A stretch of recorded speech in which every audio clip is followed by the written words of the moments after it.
Chapter 945. Fiddling with the Clink, the underworld devil's pet name for the soul prism. In his hand, Namuku vaguely showed a trace of reluctance. After all, no devil liked to give up his wealth to others, even if it was to hire someone to work for him. What a pity, the Lamia devil pondered for a long time, but still shook his head helplessly. That Dougal is a little troublesome. It'll take a lot of effort to kill him, and I might even fail. Namuku was a powerful Lamia devil, on the verge of becoming a pit fiend among the ranks of the Batoy devil clan. Even so, he had to admit that those who had yet to become pit fiends were insignificant pawns in the eyes of those bigwigs. In terms of the identity of the one who had sent him, even a pit fiend was probably nothing. Thus, the Lamia devil was distressed, but he still decided to pay the price to avoid a disaster, so as to avoid becoming enemies with the assassin demon. In the end, if he really affected the plans of that person, he would really die 1,000 deaths. Thinking of this, Namuku rubbed the soul prism faster with his fingers, as if he wanted to play with the patterns on the coins before they left his hands. Polish off the soul halo on these prism. Your commission, Fia? The Lamia devil was startled. Even though he'd set up many restrictions in the tower, Namuku was still shocked when the assassin demon suddenly appeared. How could that be? I was just about to pay you. Hold it while it's warm. Ha ha ha, he replied with a mocking smile. Namuku immediately changed the topic. Right? How's the small fry I asked you to kill? Did it go smoothly? Dougal coldly replied, I haven't done it yet. Hearing this, the Lamia devil suddenly stood up from his paralyzed state. This high-ranked Batsa devil skin was a mixture of light green and pink. In front of its fat and bloated body, its height of nearly 20 feet paled in comparison. Clumsy, bat-like wings stretched out from his back, emitting a foul and sulfuric smell. As a kind of hermaphrodite, the most troublesome feature of the snake-scorpion demons was their faces, and Namuku was no exception. On his terrifying face, there was a terrifyingly wide mouth full of sharp teeth, and countless ravines formed by tumors and rashes were outlined on his face. His cheeks were smeared with a thick layer of light pink powder, and his lips emitted a cold red luster. Around his reptile-like eyes, there was blue eyeshadow. In addition, his several feet-long, colorful fingernails were also very eye-catching. Provoked by Dougal's words, the soul prisms had already disappeared from his hands. Now those sharp fingers were all vaguely pointing at Assassin Demon. Think carefully again, then tell me why. I haven't done it yet. Namuku's neutral voice added a bit of gloominess to his sinister tone. I have to thank you for taking the time to bring me to this material plane, Dougal said seriously. Otherwise, I wouldn't have had the chance to meet such a generous client and receive such a large business deal. Client business deal? The snake-scorpion demon had a hesitant expression, because he gave me the full payment and even added some extra money, so I had to adjust the order of the commission. Dougal answered Namuku seriously. How dare you? Although he was somewhat afraid of Assassin Demon, the snake-scorpion demon, Namuku, as a high-ranked demon, had been stood up by a mid-ranked demon. His anger flared up. However, before he could act out, before the few finger attacks that were about to be launched, the assassin demon standing in front of him reacted first. You want me to kill you first? With a swish, Dougal stabbed out with the long sword that he had been holding tightly in his hand. The long sword that was forged by Bartholomew suddenly lit up with a bright fluorescent light. This was caused by the holy ointment that he had applied in advance, which could bring more damage to the demon. Although the assassin demon was also uncomfortable with the fluorescent light, the snake-scorpion demon, as a high-ranked demon, actually hated holy energy more. Evil creature, the snake-scorpion demon roared. His sharp fingers grew several feet with a whoosh, and with a ding, they hit the tip of the longsword. Immediately after, he no longer held back. Dozens of fingers shot out like arrows, shrouding the assassin demon that was constantly rushing towards him. Finger attack. This was the snake-scorpion demon's specialty. In battle, his fingers could shoot up to 30 feet long. Not only was each finger as strong as a ballista, but it could also distort the target after hitting it. However, Assassin Demon was already prepared for this. In fact, he had just stabbed out with his longsword to lure the snake-scorpion demon to use his finger attacks. In addition to being a rogue, Dougal was also a phantom assassin, a profession that specialized in assassination. If the attack did not hit, he would immediately flee 1,000 miles away. Although Namuku's finger attacks were strong. In fact, except for the first time hitting the tip of the opponent's sword, the subsequent storm-like stabs did not even touch Dougal at all. At most, they only pierced through a few illusions that assassin demon deliberately left behind. Don't think about running, come back. Knowing that there was no way to guard against thieves for 1,000 days, seeing that the opponent was about to escape, the snake-scorpion demon immediately used a spell-like ability that could only be used once a day. Words of truth return, and pulled Dougal's fated body closer. Internal explosion spell. Immediately after, Namuku immediately moved his short, thick legs and took a step forward. He wanted to use his strongest single-target damage, spell-like ability, to directly kill the opponent. However, just as the snake-scorpion demon's fingertips were about to touch Dougal's chest, he suddenly found that the assassin demon's mouth that always seemed to be smiling seemed to tremble. It seemed that not good. By the time he realized this, it was actually a little too late. The snake-scorpion demon's fat body stepped on a piece of floorboard that had just been shattered by the finger strike. Dog was standing on the spot just now, and a bear hunting trap that was shining with the light of magic was suddenly activated. With a bang, the trap was tightly shut. Ah! Half of Namuku's calf was tightly clamped by the bear hunting trap. The serrated teeth of this trap were obviously attached with Greater Edge spell and Bleeding spell, so not only did it cut open the snake-scorpion demon's flesh, but it also caused him to bleed incessantly. Under the effects of the mantra of return, Doge, who was about to collide with the snake-scorpion demon's finger, seemed to have collided with a layer of mist. Doge disappeared in front of Namuku and reappeared behind him. Pincer assassination spell. In order to kill the senior demon, Dougal had also used one of his trump cards. This was one of the assassin demon's innate spells, Anywhere Door, but it had been modified into a strange assassination spell that could form a pincer attack on the opponent. Pucci, the long sword that shone with a holy fluorescence, almost completely sank into the snake-scorpion demon's back. But because this demon's body was too fat, the tip of the sword still did not pierce through its heart. You can't kill me. I'm a senior demon, and you're just a middle-ranked Batsu.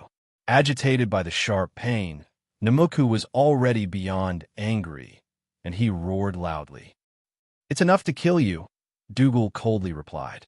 He did not care about the long sword that was stuck in the snake-scorpion demon's body, and his two palms quickly formed a complicated seal. You still don't know why my race can succeed time and time again. Internal explosion spell. Following the assassin demon's cold words, the same spell that the snake-scorpion demon wanted to use just now was actually used on Namuku's own body. This is impossible. The snake-scorpion demon's eyes widened. Why is it impossible? You steal souls, and I steal your abilities. This is very fair, isn't it? You also have the part-time job of Hell Thief. Chapter 946.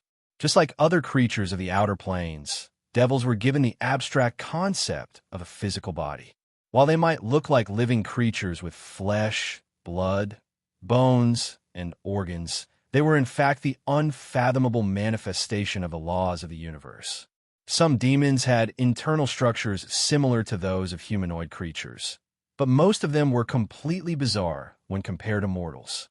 Due to their unnatural physiology, devils could easily ignore the biological needs of creatures in the prime material plane. The Batsu people did not rely on sex to reproduce. Most of them were born from the shell of a soul that had been processed and then promoted or downgraded from one form to another. Within the body cavity of a devil was a mushy organ made of a large amount of scale-like substance, an egg sac. If you killed a devil, you could insert your hand into this organ. It was recommended that those with weak minds not attempt this. You would find dozens of finger-sized egg sacs, each containing a different devil's fetus. When a devil was promoted, one of the corresponding oocysts in its new form would absorb the power of hell expand continuously until it grew to a mature size. Then, it would completely appear in the broken flesh of its old form, and its body would also contain a new set of oocyst tissue. There were only 3 types of Batsa-Devil that were exceptions. First, the powerful pit fiends, and the even more powerful Devil Duke and Lord Batsu. These powerful Batsa-Devils had completely surpassed the promotion sequence. To affect their form, one could only use powerful magic to maliciously distort them. The most widely known case was that of the winged insect Lord Barzab, who had failed in the paying the bill operation. Lord Bator, who used to have the appearance of a beautiful fallen angel, was permanently turned into a slug by Astamos, the Lord of 9 Hells, using some powerful magic instead of directly punishing him with the devil's shame of demotion. Second, the lustful devils. These devils were rare among the Batsu people and had the ability to reproduce. They originated from the creatures of the upper planes who had been bewitched by Astamos and fallen into the 9 prisons of Bader. Not all of them were angels. Although lustful devils could enter the promotion sequence, they rarely did so. According to legends, this was because the lustful demons had a mysterious and special method of advancement. They could maintain their form while increasing their strength. On this point, the current Lord of Malbolge, Lust Demon Lord Glesia, was the best example. Even if the reason why she was able to become an overlord was due to her identity as a second generation, her own strength was not to be underestimated. Besides, she was really just a lustful demon. Third, there were devils like the assassin demons that were transformed from the natives of Bador. Among them, the assassin demons were the most common. These devils didn't have any oocyst organs in their bodies, so they had no chance of being promoted. This was different from the lustful demons. In other words, once he became an assassin, he would be an assassin for the rest of his life. However, at the same time, the assassin demon clan also had their own unique way of increasing their strength. After becoming the Batsa-Devil, their lifespan was no longer limited. In addition, even though they were only intermediate demons, there were still Hell's laws. Assassin demons could kill senior demons or even their direct superiors without being punished. Therefore, they could constantly kill to hone their skills and increase their wealth. It could be said that every assassin demon that had lived long enough had a profession level similar to that of a mortal powerhouse. Moreover, in addition to the profession that was most compatible with the rogue profession, most of them would have one or even several part-time jobs.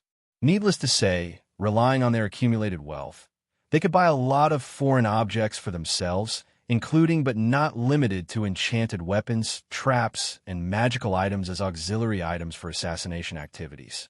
It wasn't an exaggeration to say that in the 9 prisons of Bader, there were definitely assassin demons that had the ability to assassinate overlords, even if they might not succeed. It was rumored that the master of the 9 prisons, Astamos, had such a terrifying monster in his fortress. However, you got what you paid for.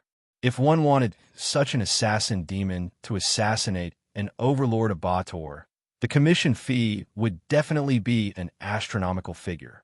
It was precisely because of this that the snake-scorpion demon Nemaku's loss this time was not unjust.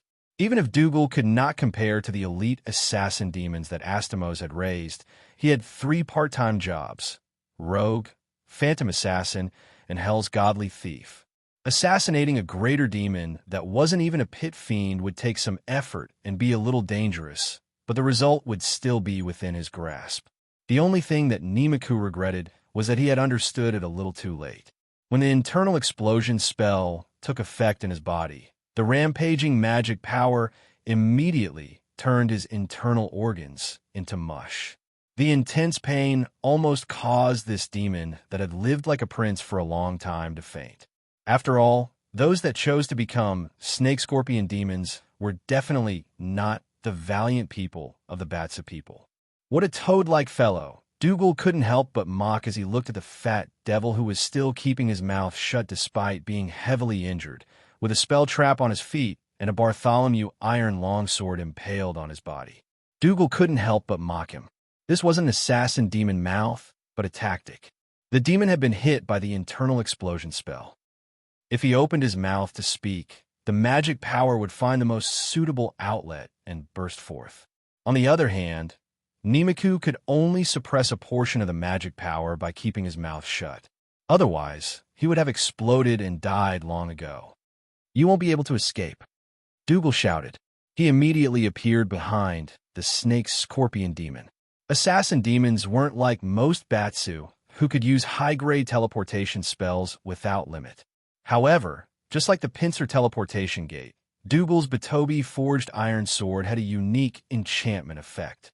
As long as he wasn't more than 300 feet away from him and chanted an incantation, he could immediately flash to his sword's side. This could be used 10 times a day. Asterisk whoosh. Asterisk grasping the hilt of the sword. Dougal pulled it out of the snake-scorpion demon's fat body. He used some technique this time and tore open a large wound on Nimiku's body. Not only did he tear apart the trapezius muscles on his back, but he also cut off a piece of the snake-scorpion demon's bat wings that were laughable compared to its fat body. Nimiku's eyes were about to pop out of their sockets. His blue eyeshadow turned purple from the pain. Wisps of white smoke rose from his tightly clenched teeth. He was so scared that he fiercely pursed his plump lips that looked like they were covered in a thick layer of Death Barbie pink lipstick. Run. Only by running out can you survive. The snake-scorpion demon exerted strength on one leg. The other leg was still wearing an enchanted bear trap, and suddenly dashed forward, smashing through the wall of the tower. As he broke through the wall, he even pointed back at Dougal, who was chasing after him. High-grade confusion aura. However, just like the internal explosion spell he used before, this spell was still stolen by Dougal using his health thief method. However, when Nimiku saw Assassin Demon do this, a glimmer of hope seemed to flash in his eyes. A trick? Dougal's heart trembled. Chapter 9:47.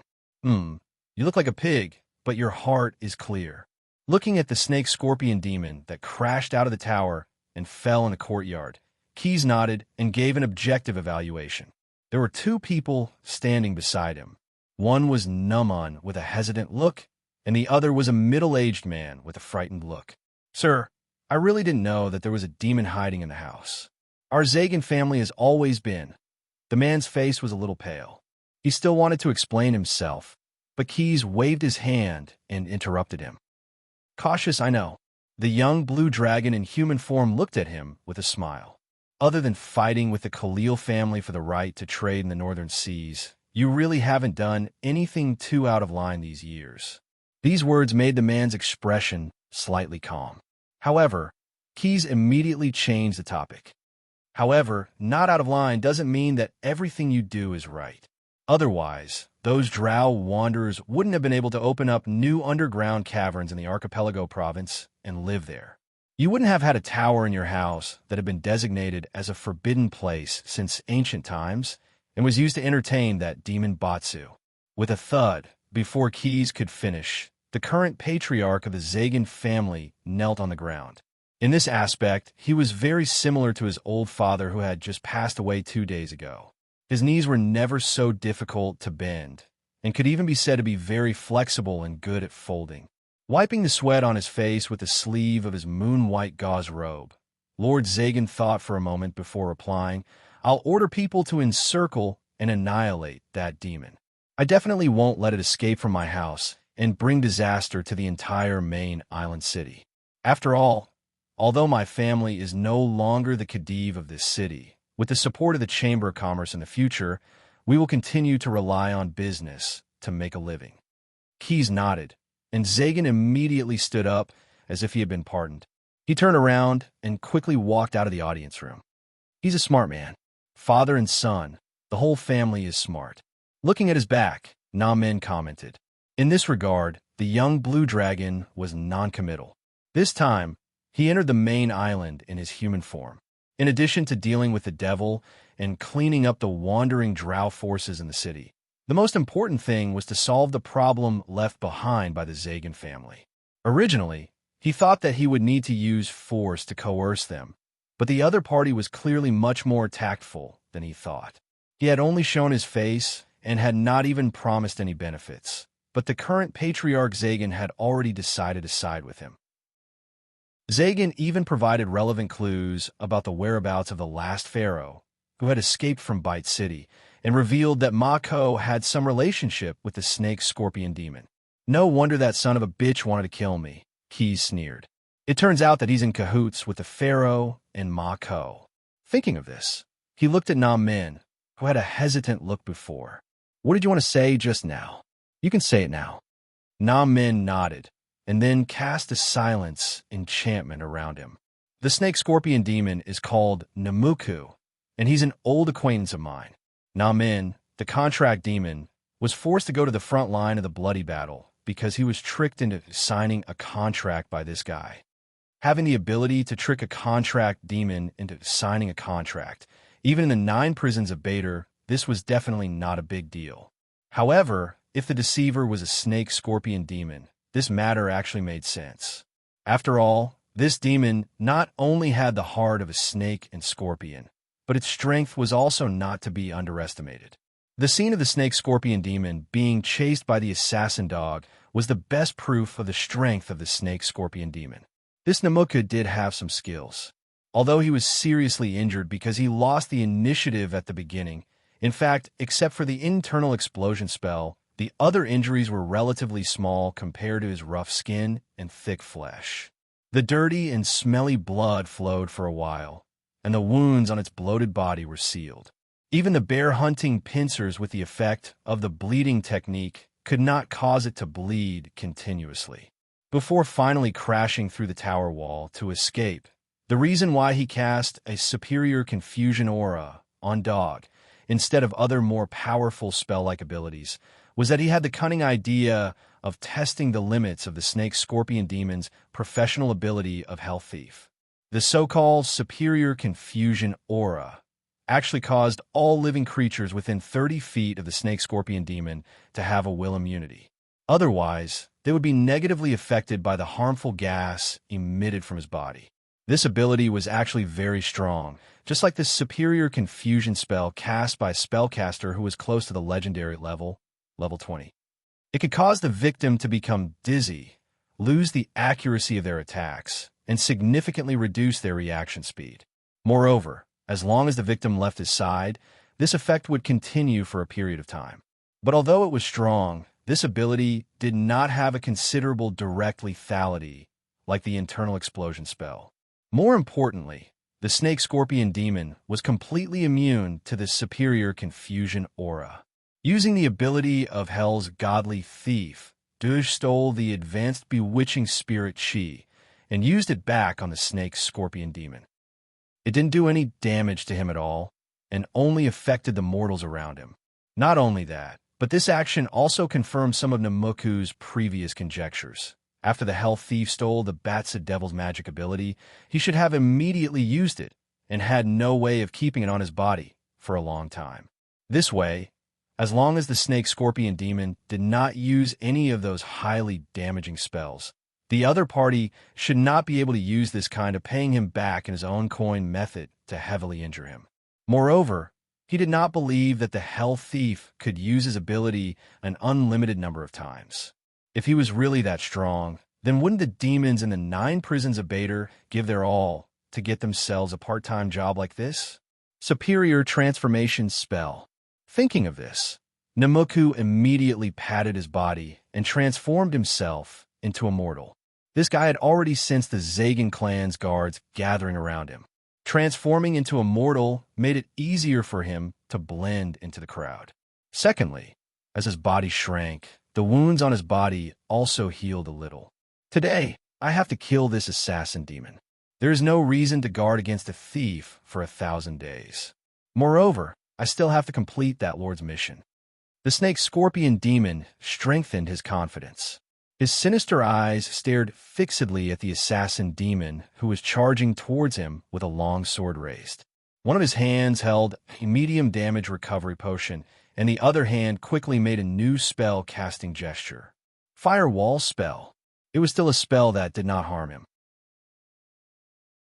Chapter 948. This guy is tricking me.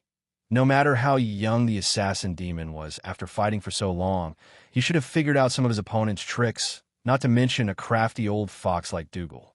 Seeing Namuku use the wall of fire, Dougal immediately understood what that guy was thinking. He was using some unimportant spells, not aiming to cause damage, but to exhaust his Hell Stealer ability. In any case, the Snake Scorpion Demon had a huge advantage over the Assassin Demon in terms of spellcasting ability. Once his Hell Stealer ability was used up, regardless of whether Namuku launched a powerful counterattack or used a teleportation spell to escape, he would have a much easier time. I can't waste time with him. There are more and more mortals around. Aside from the difficulty of dealing with the target, Dougal had already noticed that some of the Zagan family's guards were gradually gathering around them. If he waited for these mortals to complete their encirclement, regardless of whether they would cause any trouble or harm him, the Snake Scorpion Demon would definitely not let go of this opportunity. He would definitely use the disguise he had just made to hide in the crowd. There was no need to think about it. At that time, it would be even more troublesome for Dougal to kill him. At the very least, he would have to spend some effort to kill a group of mortals. Assassinating the Snake Scorpion Demon, someone would pay. Slaughtering mortals, no one would pay. Dougal had calculated this very clearly. After so many years in the assassination business, how could the Assassin Demon not know how to calculate? He would never do a business that made a loss. Thinking of this, Dougal cast a sidelong glance at the ugly Snake Scorpion Demon that had already transformed into a human. Fortunately, the client of this business was a generous person. Not only had the commission fee been paid in advance, but it was also a sufficient amount. Thus, even if he had used up a magic trap, enchanted bear hunting trap, the overall profit was still considerable. But now, in order to quickly get rid of that guy, Dougal had no choice but to harden his heart and prepare to use another magic item. Why can't you just die obediently? The Assassin Demon cursed in his heart. At the same time, with a thought, his spellcasting ability was suddenly activated. The area within a radius of several dozen yards was completely covered by a cloud of magic. In the next second, an ordinary-looking crossbow appeared in his hand. However, it was actually made of adamantine and had a string made of mithril. Assassin demons were born with the ability to see blindly, so the fog did not affect them at all. With a light roll, he suddenly appeared behind the Snake Scorpion Devil, while the other party's perception was misled by the clouds stirred up by his movements. Bang! The crossbow was fired, and an arrow with the effect of guidance was shot out. It clearly wasn't aimed at the Snake Scorpion Demon, but after shooting out a certain distance, the arrow suddenly turned around and went straight for the back of Namuku's head. Clearly, Duogu was preparing to kill the target with a headshot. What was even more amazing was that although the speed of the arrow was not very fast, it gave people a feeling that it was unavoidable. The Snake Scorpion Demon also realized this point. He knew that he couldn't dodge this arrow and would definitely be hit. In that split second, several thoughts flashed through Namuku's mind. He thought of using advanced teleportation to escape, and he also thought of casting a spell shield for himself. However, when he considered the Assassin Fiend's abilities as a thief from hell, he discarded these thoughts as soon as they appeared. Bastard! In the end, this greater demon roared and used all the strength in his body to heavily slap his own head. He used malicious transfiguration on himself. Because this spell was used on himself, he didn't have to worry about Duogu stealing it.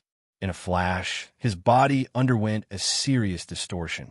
For limbs, head, torso, like a clay figurine that had been crushed by a naughty child. The Snake Scorpion Demon's body completed a complete reconstruction in a strange order.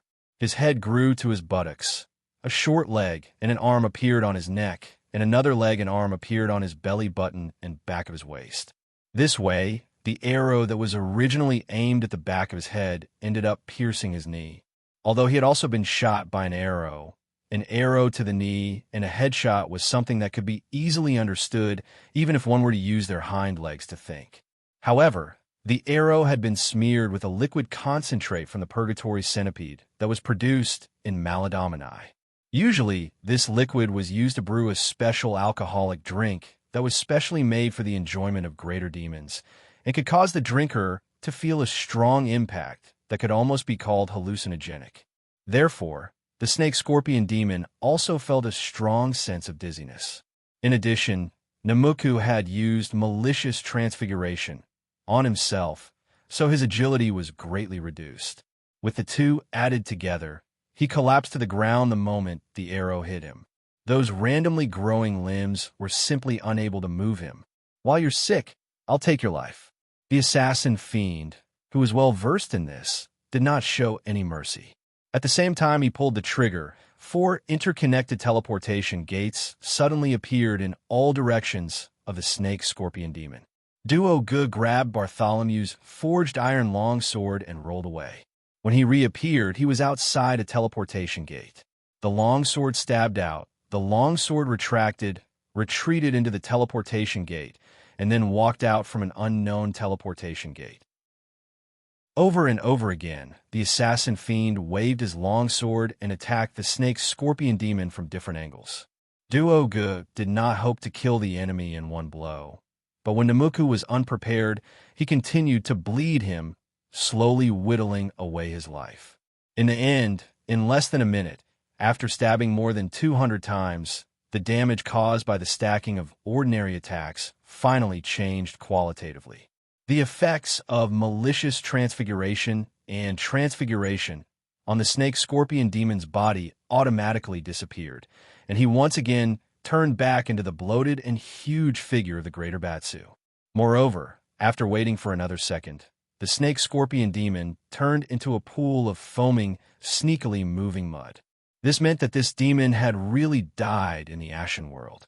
Although he would be reborn in the 9 prisons of Bader after 99 years, due to the rules of hell, he would not remember the reason why the assassin fiend killed him. Therefore, Duo G's task was still considered completed. As the thick fog was removed at the last moment, the surrounding guards of the Zagan family all saw the scene of the greater demon's death. The essence of the snake-scorpion demon's remaining soul showed strong magic and evil, causing those people to fall into a continuous state of disgust. Ha ha! Duo Gu laughed maniacally. However, he suddenly had an idea, and a problem suddenly appeared in his mind. The snake-scorpion demon had already been killed. According to the order of the commission, his next target was the young blue dragon cuz. However, the client of this commission was already dead. Even if he completed the commission, there would be no one to settle the balance for him, and the commission contract could not be completed. Hiss! The assassin fiend suddenly felt a pain in his heart. He made up his mind that for all the commissions he accepted in the future, he would definitely get the balance before taking action. Perhaps he was afraid that the scene would remind him of the past, so before the mud on the ground had completely melted, Duo Gu walked into a portal. There were other people in the order of his commission to deal with. Since he had already suffered losses, he could only double his efforts to make up for the loss. Who's the next target? Well, the readers who don't vote for me after reading the book, Kikik. Chapter 949. Are we letting that guy go just like that? Feeling the assassin demon's aura gradually disappear, Naman couldn't help but look at Keys and ask. He knew that his lord loved to recruit talents for his own use. Moreover, wasn't it easy to obtain the limited loyalty of a young blue dragon, who had the scale of perpetual order, someone who could be bought over with money? Let him go then. He's probably rushing to reincarnate. Did you hear his last few laughs? It sounded very indecent. The moment the assassin demon left, Keys didn't do anything. The next second, he appeared in the open space in the backyard of the Zagan family. Zagan, who had just inherited his father's position as the head of the family, was now organizing a group of disgusted guards to get some purification potions to wash away the bloodstains on the ground. My lord! Zagan cupped his hands in salute. The young blue dragon ignored him and just waved his hand. The meaning was obvious. He wanted Zagan to quickly take his men and leave. Zagan didn't hesitate and immediately did as he was told. Trying to deceive everyone? You really have a good brain, but unfortunately, you used it in the wrong place. Keys said casually as he sized up the mud-like filthy blood. Then, without waiting for the other party to react, the young blue dragon, who had transformed into a human form, extended a finger. Spell maximum. Soul-trapping spell. A spell with a supreme magic effect was more obvious than a normal soul-trapping spell. This was especially true for demons from the lower realm, who had the characteristic of body and soul as one. With a light tap of his fingertip, fine spell waves rippled out at a strange frequency. The shadow that was about to be completely pulled out of the puddle of blood and flesh was instantly nailed in the air as if it had been immobilized. The next second, the puddle of blood and flesh that was wantonly flowing on the ground seemed to not be affected by gravity at all. It floated up and blew on top of the immobilized shadow, as if it had put on a garment for the shadow. In an instant, the originally hazy shadow became much more vivid. After a few breaths, it turned back into the snake-scorpion demon. Apart from the fact that his body had shrunk a little, this senior demon looked exactly the same as before. It was clear that being killed by the assassin demon was just a cover for this demon to fake its death and escape. "Don't play dead, Mr. Namuku," Keys joked with great interest, causing the evil spirit's expression to change greatly. The young blue dragon didn't care about the other party's thoughts. He waved his hand, and after a moment of dizziness, the two of them were teleported to the Furman Dis cabin in the flagship. The surrounding scenery suddenly changed. Stepping on the carpet made of soft wool, looking at the neatly arranged chairs and the bookshelves engraved with all kinds of magic circles, Namuku suddenly felt more confident. It seemed that this unknown fellow in front of him was also a noble, just like Zagan, whom he had previously contacted. Although the other party was slightly stronger, mortals were mortals after all. They would definitely have their own needs when dealing with demons. "You were the one who hired the assassin demon?" Namuku asked after a moment of hesitation. He wanted to confirm something first. Keys didn't answer him directly. Instead, he said slowly, "You were the one who hired Dog first. I only spent a little more money to get him to change the order of his commission." Hearing this, the snake-scorpion demon's facial features were tightly clustered together. "You're the young blue dragon who received Bader's conscription order 50 years ago and went to the Avernus Plain mercenary camp to serve? How'd you have the guts?" Before he could finish speaking, a scroll of parchment suddenly appeared in Key's hand. "Not as gutsy as you." The young blue dragon who had transformed into a human looked at him with a smile. "You actually dared to hire the assassin demon to assassinate a purgatory general."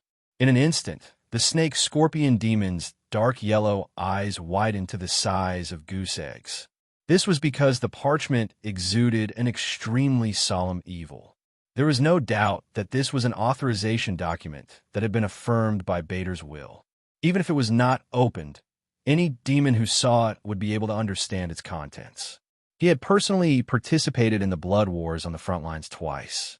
He had almost single-handedly cleared the entire acid fog canyon plain, killed the demon lord of this plain, the tyrant Worm Helmet, completely changed the orbit of this plane, and integrated it into Avernus. With such a series of achievements, even if it wasn't widely publicized because he had offended the Penishade Dragon Queen, Keys still received the approval of the evil will of the 9 prisons of Bader. He was a proper purgatory general. Not only was his status not inferior to any Devil Duke, but he was even on par with the 8 dark demon generals who were personally responsible for the blood wars in the Grey Wilderness and the 10,000 Abyss Plain. In any plane that wasn't on the front lines of the blood wars or the 9 prisons of Bader, these places were under the jurisdiction of their own lords. He had the authority to form his own legion of devils. The next moment, dozens of elite blood-armored demons walked into the cabin, proving this point even more. Even if the snake-scorpion demon Nemaku wasn't actually under Key's jurisdiction and his direct superior was another demon, as long as the other demon did not appear in the Ash World, the young blue dragon had the authority to temporarily conscript him in this plane. Thinking of this, the snake-scorpion demon couldn't help but clench his fists tightly. His sharp nails even pierced through his flesh. While he was in a dilemma, he was considering whether he should mention his master's name. However, doing so would very likely reveal part of that existence's intentions. The consequences would undoubtedly be very bad. If he didn't do so, as long as Keys temporarily conscripted him, his previous actions would immediately be deemed as insubordination, rebellion, destruction of the internal stability and unity of the Legion of Devils, according to the laws of purgatory. With so many crimes, even that existence wouldn't be able to protect him, and most likely wouldn't protect a chess piece like him. The consequences would undoubtedly be extremely frightening. As for whether he should violently counterattack or not, after seeing the Purgatory General's authorization document, the Snake-Scorpion Demon didn't dare to have such thoughts at all. Regardless of whether he could succeed before the other party's conscription order was issued, which Purgatory General wasn't a veteran, even if he used his toes to think, Nimiku could determine that he was no match for Keys. Now, there was only regret in his heart. I'm so stupid, really. For the first time, the Snake-Scorpion Demon doubted his own intelligence. After he came to the Ash World, he originally didn't have to assassinate Keys. He originally thought that Keys was an ordinary young blue dragon. Unfortunately, he had obtained an extremely outdated file record from a bureaucracy in Avernus. Nimiku thought that the master of the Scale of Perpetual Order was the legendary blue dragon Sorota, who had led Keys and the others to participate in the bloody battle in Avernus. After killing him, the Snake-Scorpion Demon could pretend to be him and use this to blend into the Scale of Perpetual Order to facilitate his next secret operation. However, due to various coincidences, Nimiku, who wanted to borrow power, actually provoked the resistance that he shouldn't have provoked the most in this plane.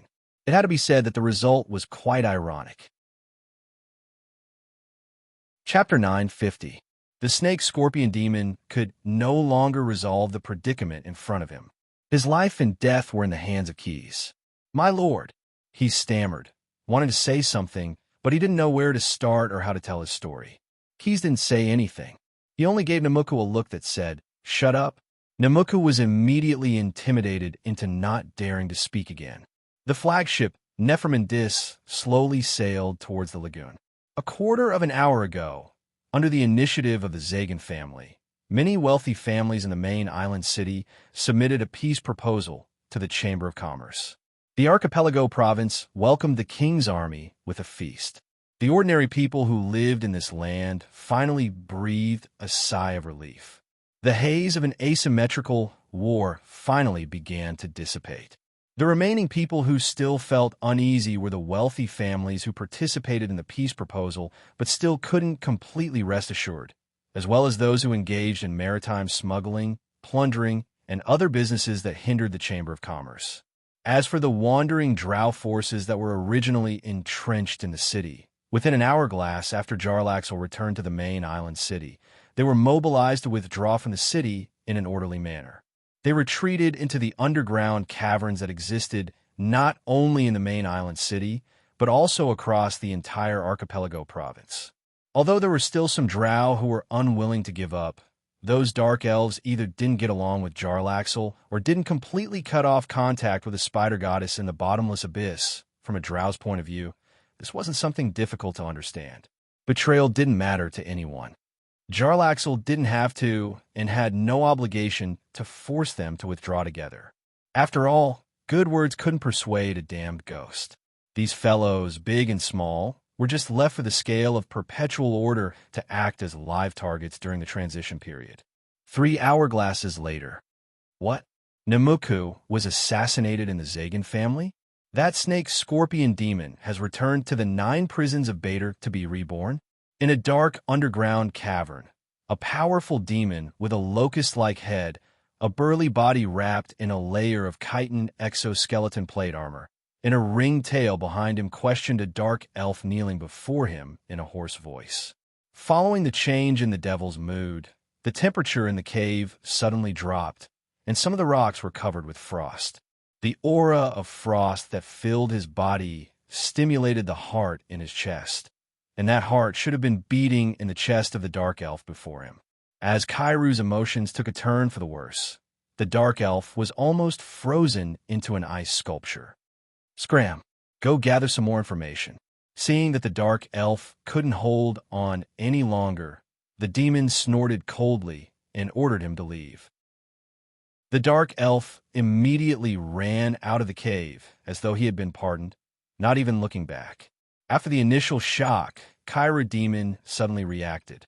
He had come to the material plane of the Ashen world under orders to assist the snake-scorpion demon Nemaku. If he was really so easy to die, why would that existence give such a heavy responsibility to such a weak guy? Faking his death to escape? Or is he doing it on purpose for us to see? That snake-scorpion demon is most likely plotting something behind the scenes.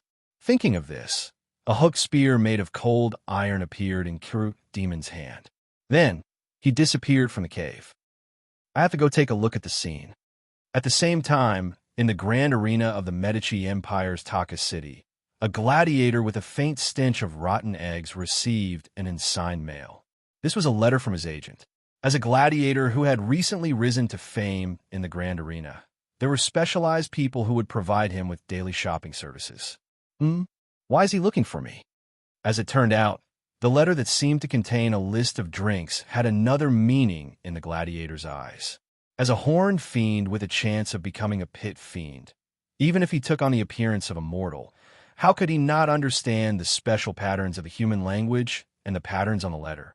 How could he not understand the purgatory ciphers formed by the patterns on the letter? These ciphers only revealed one thing, and that was for the centaur to quickly go to the archipelago province to await orders.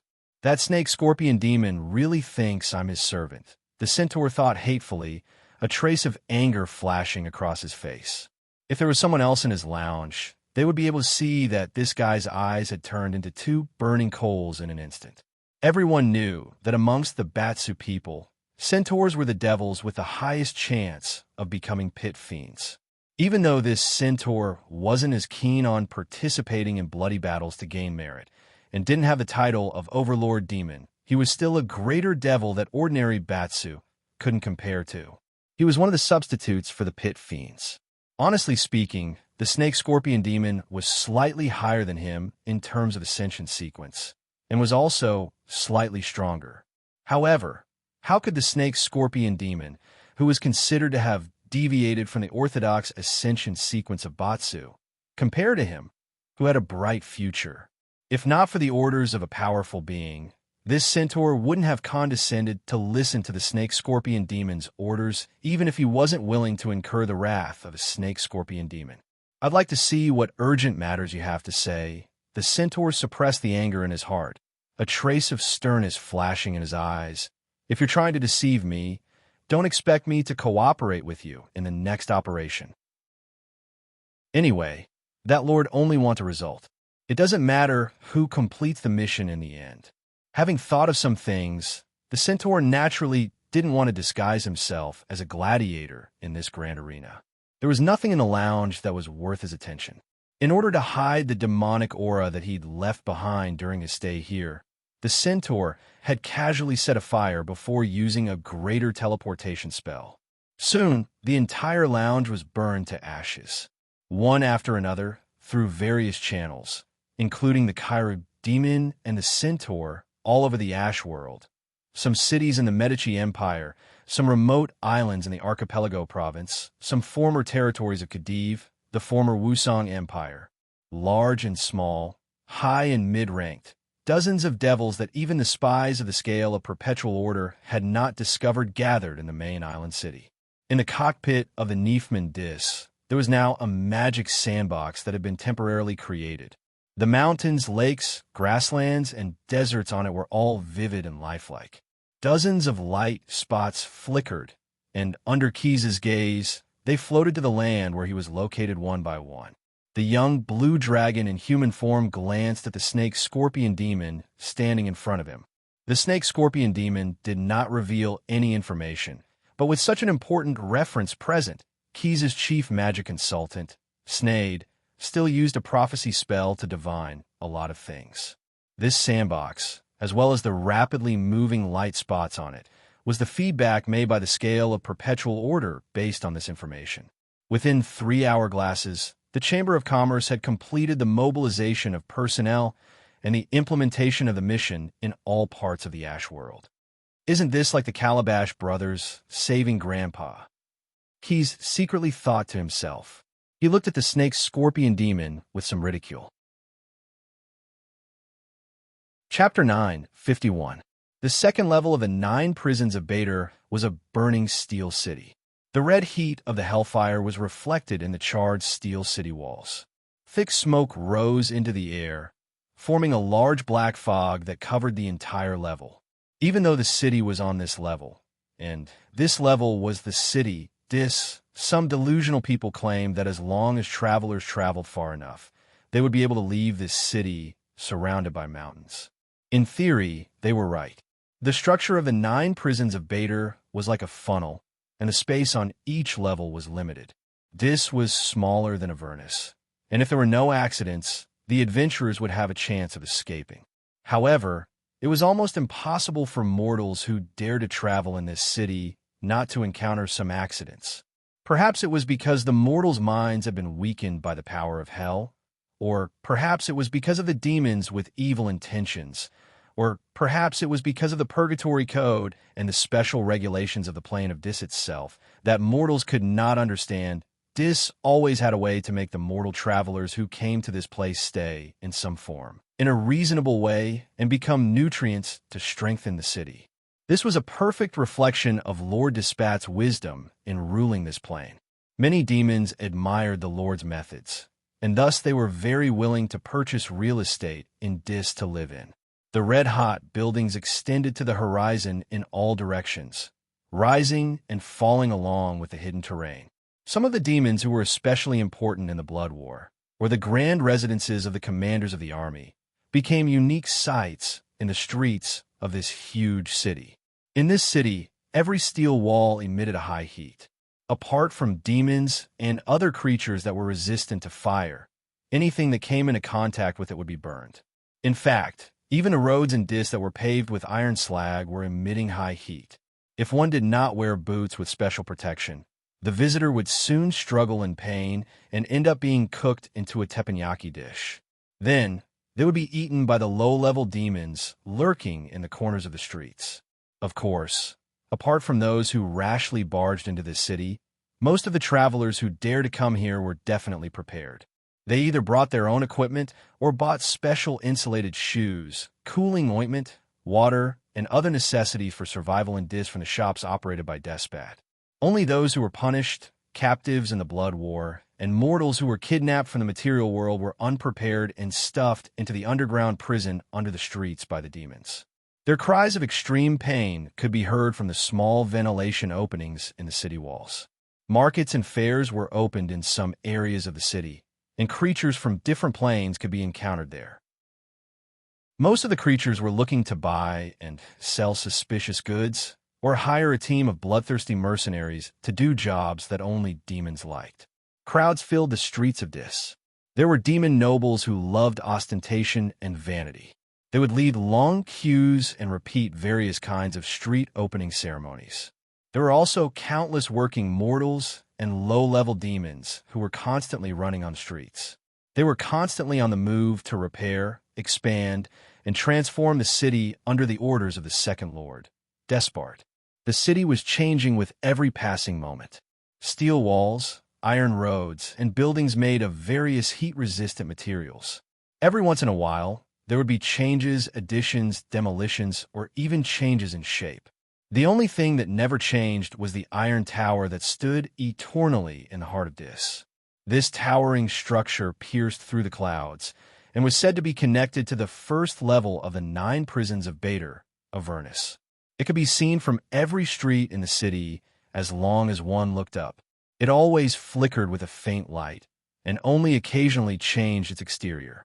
The Iron Tower was Dispat's personal stronghold.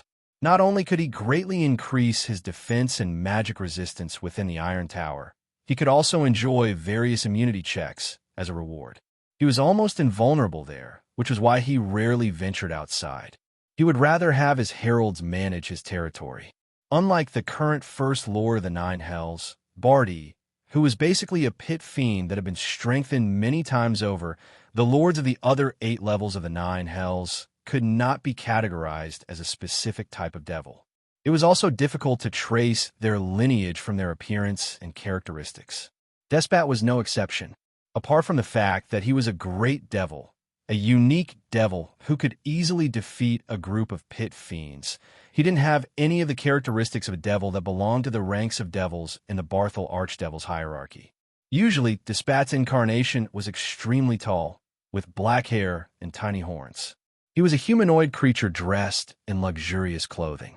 He always had the symbol of his position, a scepter with extraordinary strength that could be used as a mace when necessary. Despat would never take risks, and rarely left his iron tower. Only Asmodeus' summons would allow him to leave. In the politics of the Nine Hells, Despat and the Eighth Lord, Mephistopheles, were allies. They usually plotted against the Seventh Lord, Barzub.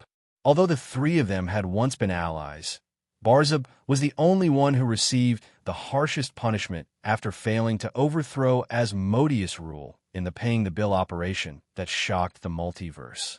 The Lord of the Nine Hells had used an unbelievably powerful spell of malice to transform Barzub from a handsome, fallen angel into his current, extremely ugly slug form.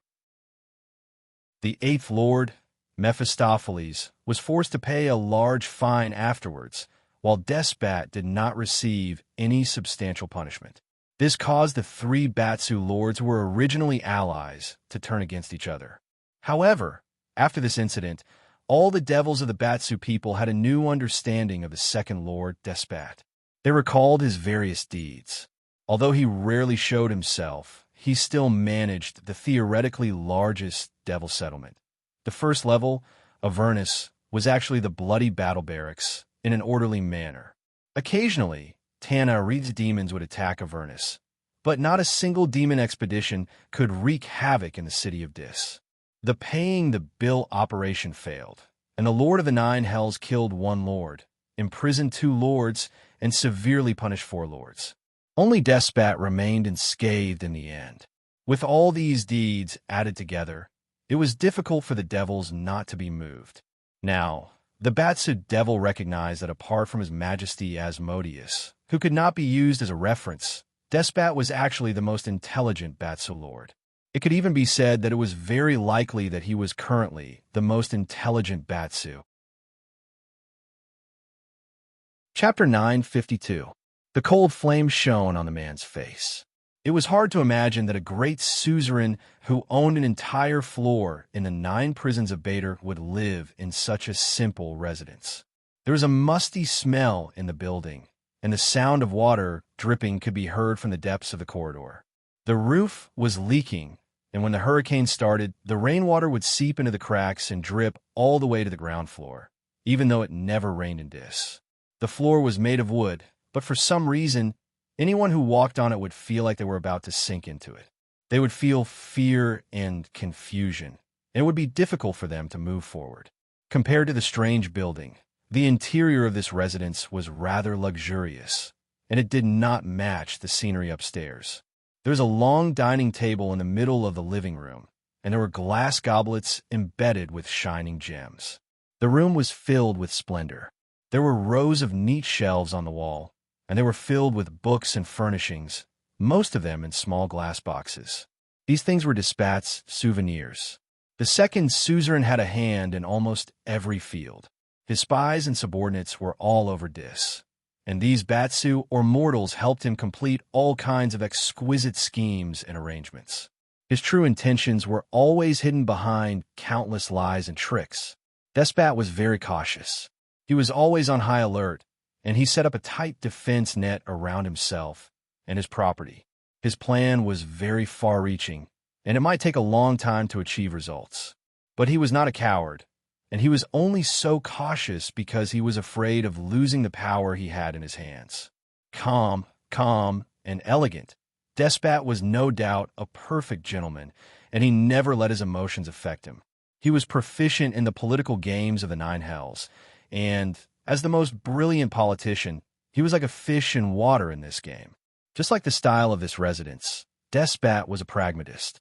Compared to the magnificence of the exterior, he always cared more about the intrinsic value of things. That guy fell from the upper realm to the Nine Hells under the guidance of arrogance and ambition. Ironically, it was also arrogance and ambition that made him into this ugly state. Sitting on a sofa sewn with Baylor's skin, Despat lazily said something. As he spoke, he used his fingertips to fiddle with a black scepter. Beaster, who was standing in front of Despat, jumped up and down, carefully avoiding the waves of energy that were inadvertently emitted from the scepter. She was like a clown who was doing a juggling act. She did not look like a Duke of Demons at all. But even so, she did not dare to have any complaints. In front of Lord Bateau, even the Devil Duke had no right to boast. If Despat really wanted to kill her, she would definitely die at the first moment. In the light, Bister was invisible. The only exception was her orange flame-like eyes that floated in the air. In the darkness, she appeared as a faintly glowing, ghostly, and abnormally large hellcat. Bister was a demon similar to a hellcat, perhaps even the only duke among the Batsu. She was completely selfish by nature and was a true master in all aspects. This earned Bister the distrust of all demons, and because of this, she was confined to Avernus for thousands of years. Whether it was the former Zerial or the current Bardi, no one trusted a single word from this big cat. Moreover, unlike ordinary hellcats, Bister could not leave Avernus at will. She was even forced by Zerial to change her name, so that the wizards of other planes could not summon her. It could be said that for the past thousands of years, this hellcat duke had been trapped in the first level of the 9 prisons of Bader. Although it was not considered imprisonment, it was actually not much different from a prison. It was only when she heard the summons from the second lord, Despat, that her cat life ushered in a turn for the better. As a duke-level demon, even before she was forced to change her name, there were not many existences who knew Bister's name and could summon her. Of course, there were some veteran Batsu who knew her name, and Despat had spent a lot of effort to get all of Bister's real name from who knows where. In other words, the second lord had her life completely in his hands, so she could not have any thoughts of betraying him.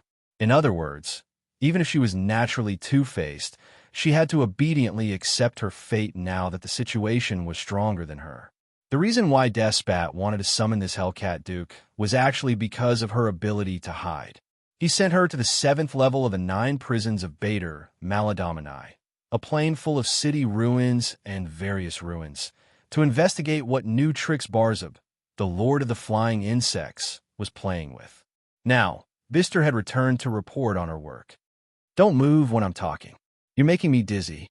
As he spoke, Despat's scepter hit the Hellcat Duke's head without any deviation, as if it was not affected by the distortion of light or her innate talent of invisibility. The Duke's body, which was like an incorporeal creature, was instantly plated with a layer of cold steel color. Steel transformation had an effect on her body. Her body stiffened in an instant and turned into a model the size of a ferocious lion. Bister wanted to cry, but had no tears. It was Despat who was playing with his scepter, which forced her to jump up and down. How could it be that she was the one who was moving around? However, she just thought about it and did not have the courage to say it out loud. "Yes, my lord," she said obediently.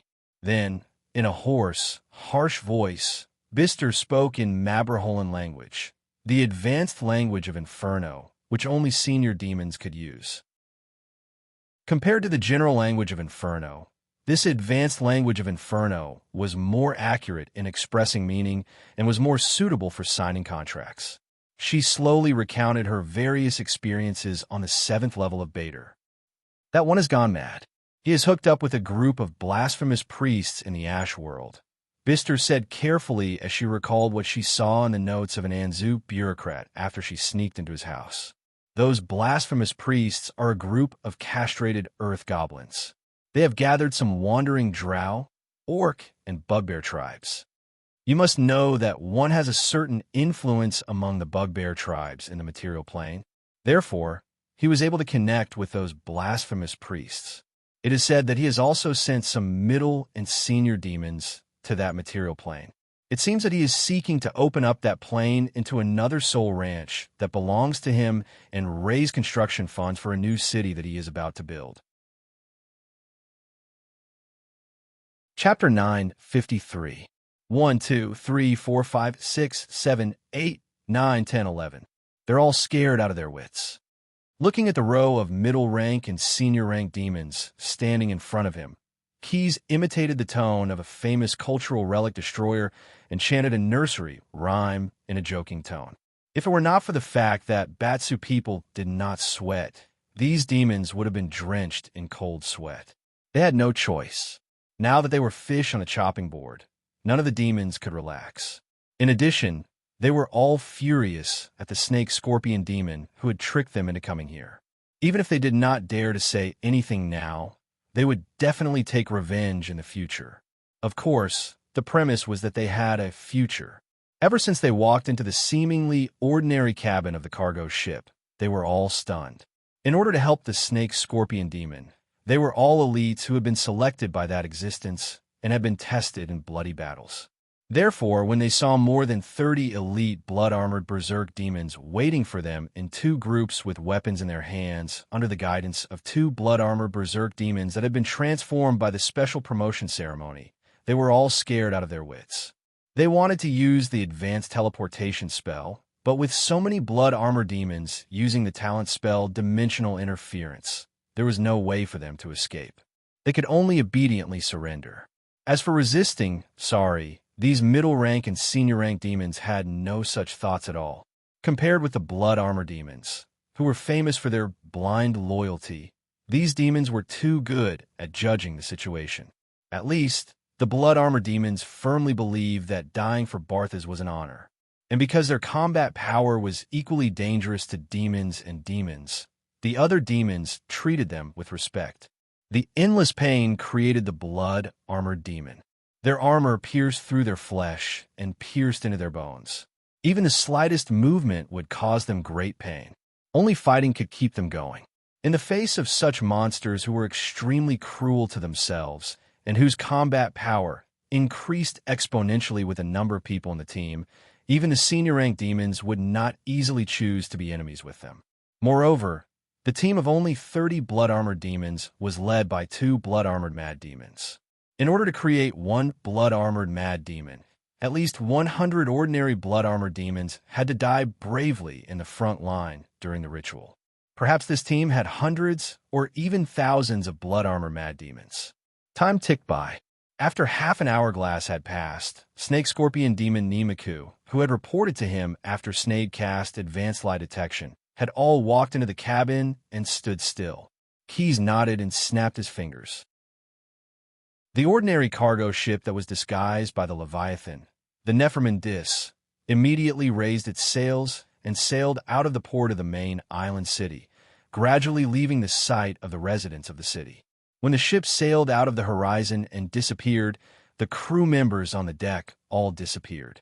The entire ship sank into the water, and the door of the cockpit was heavily closed. It was only now that the intermediate and senior demons who were waiting for their fates discovered that when the cabin door was closed, the door, which looked like it was nailed together with ordinary yellow oak wood, could vaguely feel flesh and blood wriggling through it. Only then did they realize that they were in the abdominal cavity of a giant beast. Your Excellency. In the end, Kairu, who was second only to the snake-scorpion demon and was the most powerful of the middle-rank and senior-rank demons who had been fished up, could not help but speak first. Although I don't know what misunderstanding there is, please believe that I have no intention of being your enemy. In order to prove his words, he directly removed his disguise and transformed into his original appearance of a giant humanoid insect. Then, under the watchful eyes of the crowd, he opened his breastplate and revealed a dozen beating hearts. Kairu, also known as Ice Demon, was born heartless and ruthless. After they matured, they would come to the material plane to select some talented and intelligent mortals. They would take their hearts and implant them into their bodies to seize part of their wisdom. Opening up their chest and showing their hearts was the most direct way to show a Kairu admitting defeat. It was no different from revealing one's true name. Anyone who had some understanding of these demons could easily tell from the beating of their hearts whether they were lying or not. Superiors who were slightly more powerful could even plant various restrictions in their hearts to control them. Your Excellency, my name, with Kairu's jade beads leading the way, the remaining demons who were more perceptive naturally did not want to fall behind. Some of them were even prepared to use the infernal language to announce part of their true names to prove their innocence. However, Keys only looked at them coldly, a mysterious smile on his lips. "I don't need you minions to prove anything." As he spoke, the young blue dragon in human form took out a sheepskin scroll. This scroll, made from the skin of a pit fiend, had already subdued the snake-scorpion demon. Now, it was no exception to this. An infernal general. All the demonic creatures were horrified. "Your master cannot encroach on my plane. This is the authority granted to me by the laws of the infernal realm." With these words, Keys's momentum reached its peak. Not a single demon dared to object. Although they all knew how noble and powerful the being who had sent them to the Ashen World was, the fact that Quest was not affected by the purgatory of Bader's letter of authorization in his hand was enough to explain some problems. The will of the 9 prisons of Bader acknowledged his speech. Although the position of the 7th Lord Barzab was respected, it was still not as important as the will of the 9 prisons of Bader. The laws of the infernal realm were the basic laws that the Batsu people relied on to survive. It was clearly written, within the territory of an infernal general, the final authority to explain everything belongs to the infernal general. The lords of Bader have no right to interfere. It was precisely because of this that the 9 prisons of Bader had not truly conferred the title of infernal general for hundreds of millions of years. Apart from the 8 dark demon generals that all the demons knew, they had never heard of Keys's name before. All the demons were watching and pondering. The Kairu demon's open breastplate was not closed. The Horned demon's real name that was materialized with hellfire was not concealed, and the Lamia demon was bending its swollen waist with difficulty. At this moment, a Hama demon with spikes all over its body broke the silence. "I am willing to offer my loyalty to you." From its swinging tail to its sinister face full of sharp teeth, this demon with blazing eyes was covered in dense spikes. As the sentinel of the 9 prisons' treasury in the Dark Soul prison, as well as the living weapon of the infernal army, the spiked demon, or Hamar, as it was called by the demon scholars, often carried out vigilant and monitoring tasks under the strict and evil orders of the senior demons. There was no doubt that this group of Batsu had been sent to the Ashen World to carry out a mission. Although the commander was the snake-scorpion demon Namuku, according to the ruling art of the 9 prisons, the Lord of the Flying Insects had also arranged for the Hamar to be his eyes. And now, he was the first to completely surrender. Chapter 9:54. Hammers loved the feeling of warm blood flowing through their spikes.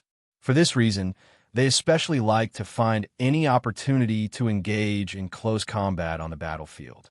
Then, they would hug their opponents with their sharp spikes and tear their enemies' throats with their sharp claws. However, when the blue dragon in human form slowly approached the hammer could not help but take 2 steps back. The hammer was wearing a high-quality coat with gemstones inlaid on the double-breasted buttons, and the emblem of the Chamber of Commerce embroidered on the towering collar. His calf was a little sore, as if he had been hit by the Hold Monster spell. Ironically, when fighting against humanoid creatures, the Hamamar's usual tactic was to cast the Hold Monster spell first and then pounce on the enemy to ravage them. "Sir, I'm willing to offer. Don't worry, I don't covet your treasures," Keys joked. But what he said was true. He really did not care about the hammer's collection of junk. Apart from acting as inspectors, these devils also often played the role of treasure collectors and guardians of ruins. Therefore, those greedy spellcasters who coveted Hell's treasure troves would often summon hammers to obtain the treasures they were guarding or other ways to obtain wealth. In addition to the items they carried with them, the hammer's nest was often decorated with the treasures they plundered from their victims in the past, hanging between the blood-red walls. Who knew how many times they would be admired by the hammer every day? I just want to know about the upcoming operation of the snake-scorpion demons. Do you? Or do you have any backup plan? I don't believe that as demons, you only have one plan and don't have any other contingency plans. As he spoke, Keys put his hand on the Batsid demon's shoulder without looking at him. Most hammers were more than 7 feet tall, and weighed about 300 pounds when they stood up. Although they were thin, they had sharp spikes all over their bodies, which made them look much bigger than they actually were. However, when Keys touched the hammer's shoulder, the hammer's body suddenly shrunk to a height that was suitable for Keys to reach out and touch. The hammer could swear that he did not feel any transformation magic on his body. This scene was really terrifying. My lord, I'll tell you. Hammer began to tell his story, stumbling over his words. He knew that he would be punished more severely than death by 1,000 cuts when he returned to the 9 prisons of Bader. However, if he did not say anything, he would be punished on the spot before he returned to the 9 prisons of Bader. No matter if it was being killed in a material plane, having their souls toyed with, or accepting the terrible humiliation of being demoted to become a muddle-headed inferior demon, or an even more tragic bloated demon, to the devils. All of these were endings that were more terrifying than death. If worst comes to worst, I'll never return to Bateau again. After telling him everything he knew, Hammer immediately made up his mind. On the other hand, Kay stood there and listened attentively to Hamar's various alternative plans. Occasionally, he would turn his head to look at the snake-scorpion demon who was the commander of this group of bats of devils. Hearing Hammer's words, Hammer's face swelled to a purple hue. "I'm so stupid." "Really," Namuka lamented. Through Hamamog's description, he learned that the Lord of Flying Insects, Balzeb, didn't appreciate him at all. Balzeb didn't see him as a pawn or a tool. He was actually just fuel in Balzeb's plan, the kind that would lead to a miserable death. Originally, he thought that Balzeb wanted him to come to the Ash World to corrupt the people in power here, so as to pull this plane into the evil camp of Order and then turn it into a ranch for demons. This was the daily work of thousands of demons.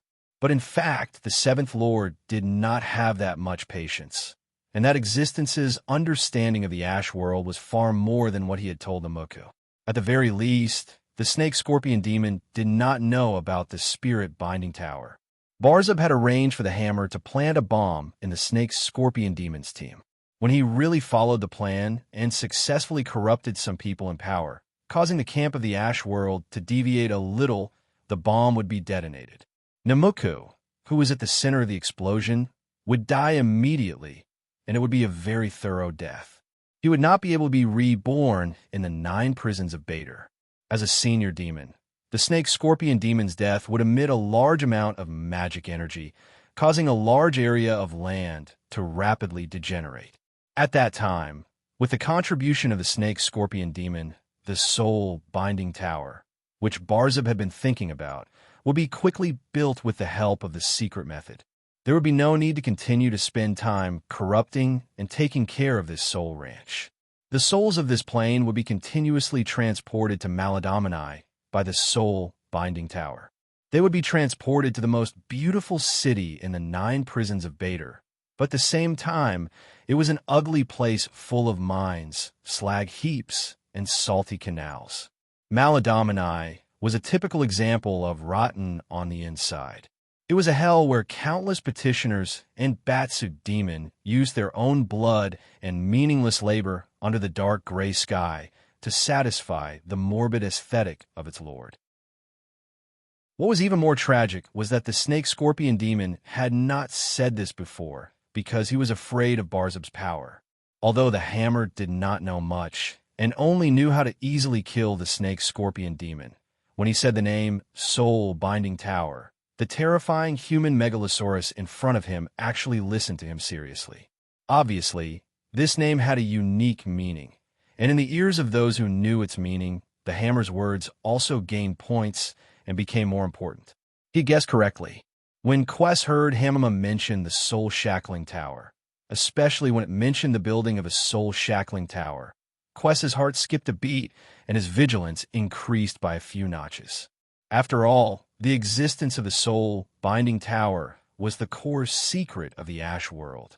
The turmoil that had happened in ancient times had caused this plane to become a desert of faith. It was difficult for the gods to respond to the prayers of the believers in this world. At the same time, after the death of ordinary people, There was no way to return to the underworld and enter the gods' kingdom of the gods to become petitioners. For thousands of years, the reason why the Ash world had not become a negative energy plane full of broken souls was ultimately because of the soul-binding towers that the ancient soul-binding mages had built in order to save the world. These strange mage towers could attract souls, and with the help of the power contained in the veins of the earth, they would be dissolved and finally fed back to the Ash world itself. It was precisely because of the existence of the soul-binding towers that although there were many deserts in the Ash world, at least it was not a forbidden zone for life. Civilizations and all kinds of intelligent creatures could still thrive in this material plane, and they would not go extinct. How could Keys not be shocked when he heard that a powerful demon wanted to build a soul-binding tower? At the same time, he also felt extremely angry, as if a thief was not only thinking about his family's treasures, but also had the intention to destroy them.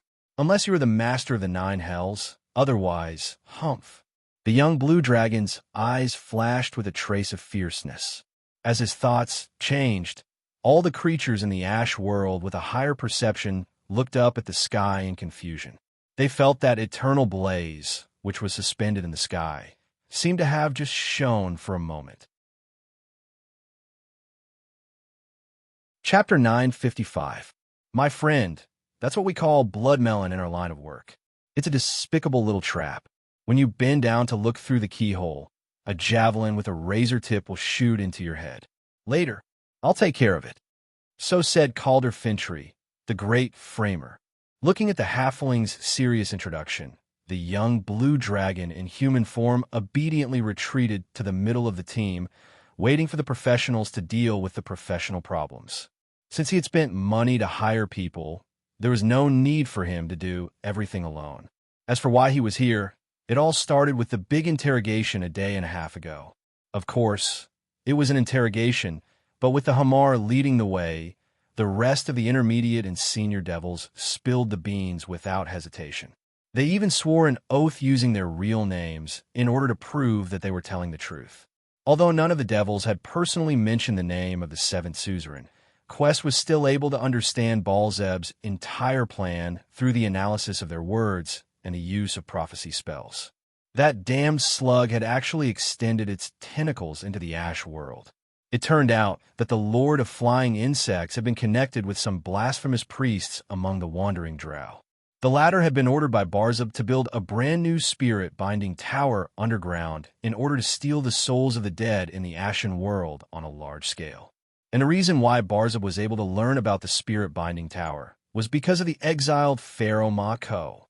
50 years ago, Keys and the Grand Vader broke off.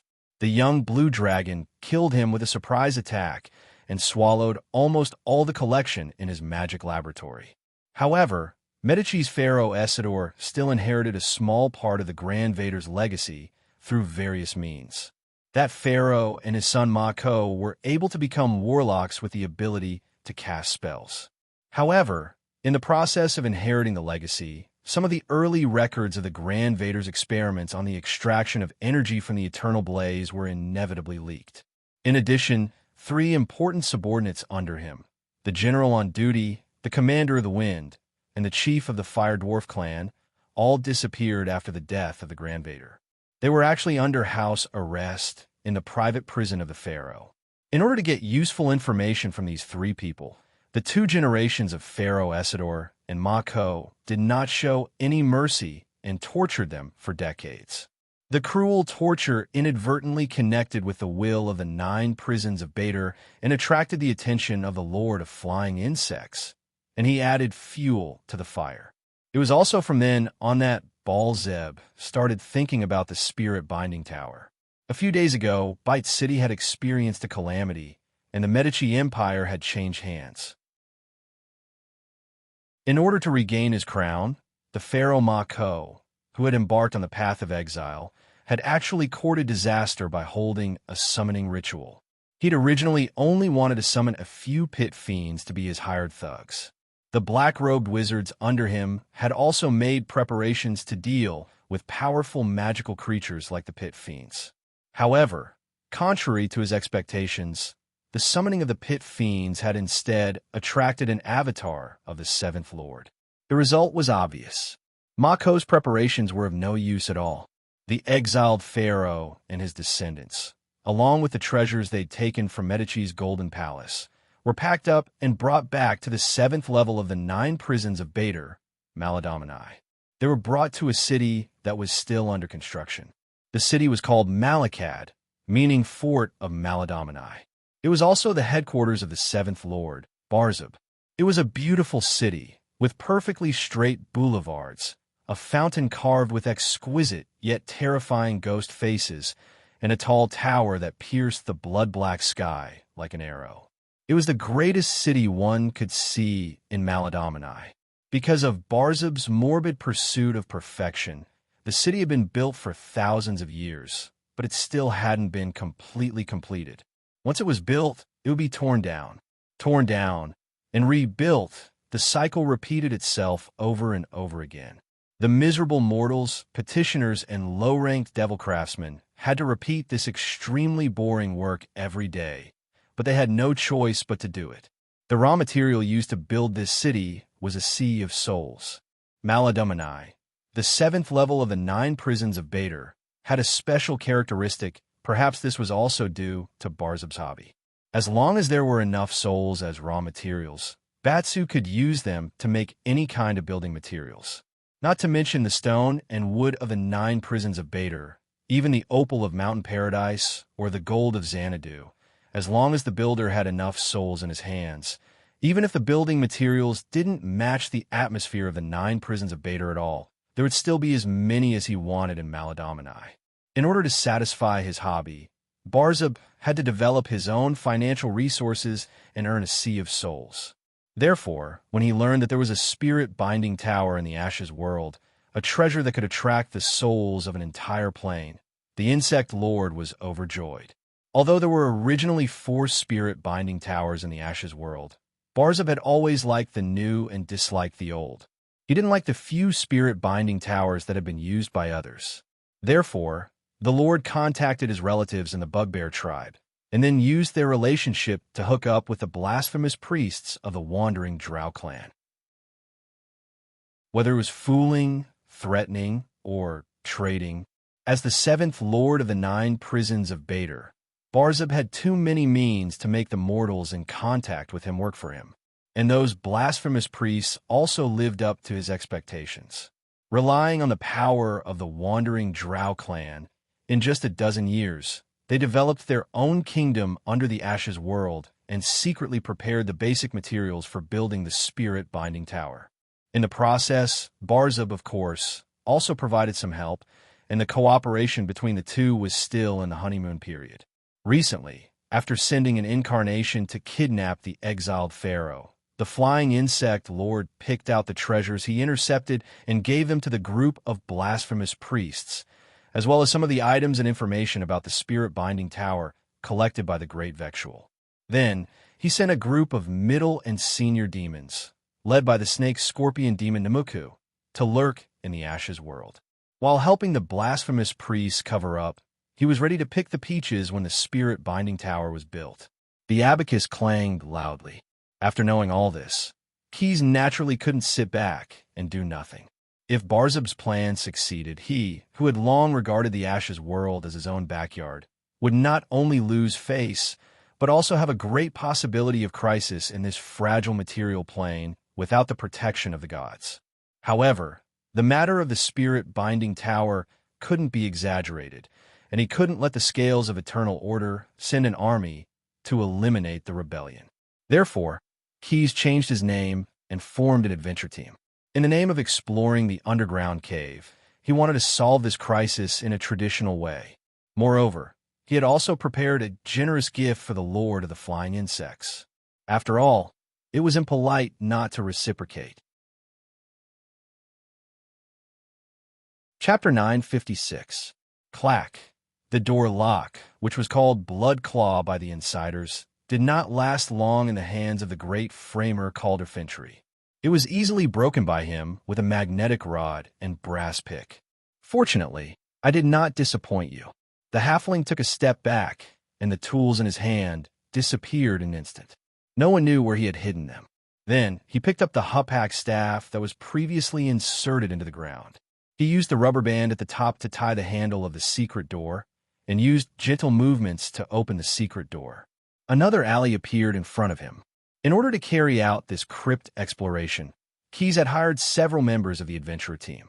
They all had the endorsement of the scale of perpetual order. Calder Fintry, the halfling framer, who was responsible for breaking all kinds of traps and secret doors. In the crypt operated by the Drow clan, there were many such tricks. Galindo Millennium Rock, the dwarf underground digger, who had undergone special training. He had the characteristics of a deep earth warrior, who was good at fighting against all kinds of underground monsters. At the same time, he also had the mind vision, which was better than the average dwarf. His dark vision range was astonishingly more than 90 feet, and he would not get lost underground. Marsh Fezzik, the orc druid of stone, as the son of the chief of the Fezzik orc clan, he had been studying and working in the scale of perpetual order since he was a child. There was no need to say much about his loyalty and ability. He was also the only spellcaster in the adventurer team.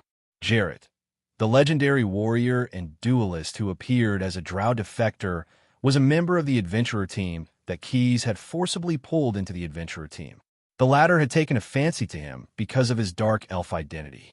As for Keyes, as the leader of the adventurer team, his current identity was an investigator of the scale of perpetual order, and his main profession was randomly arranged by himself as an investigator who knew a little alchemy and some occult knowledge.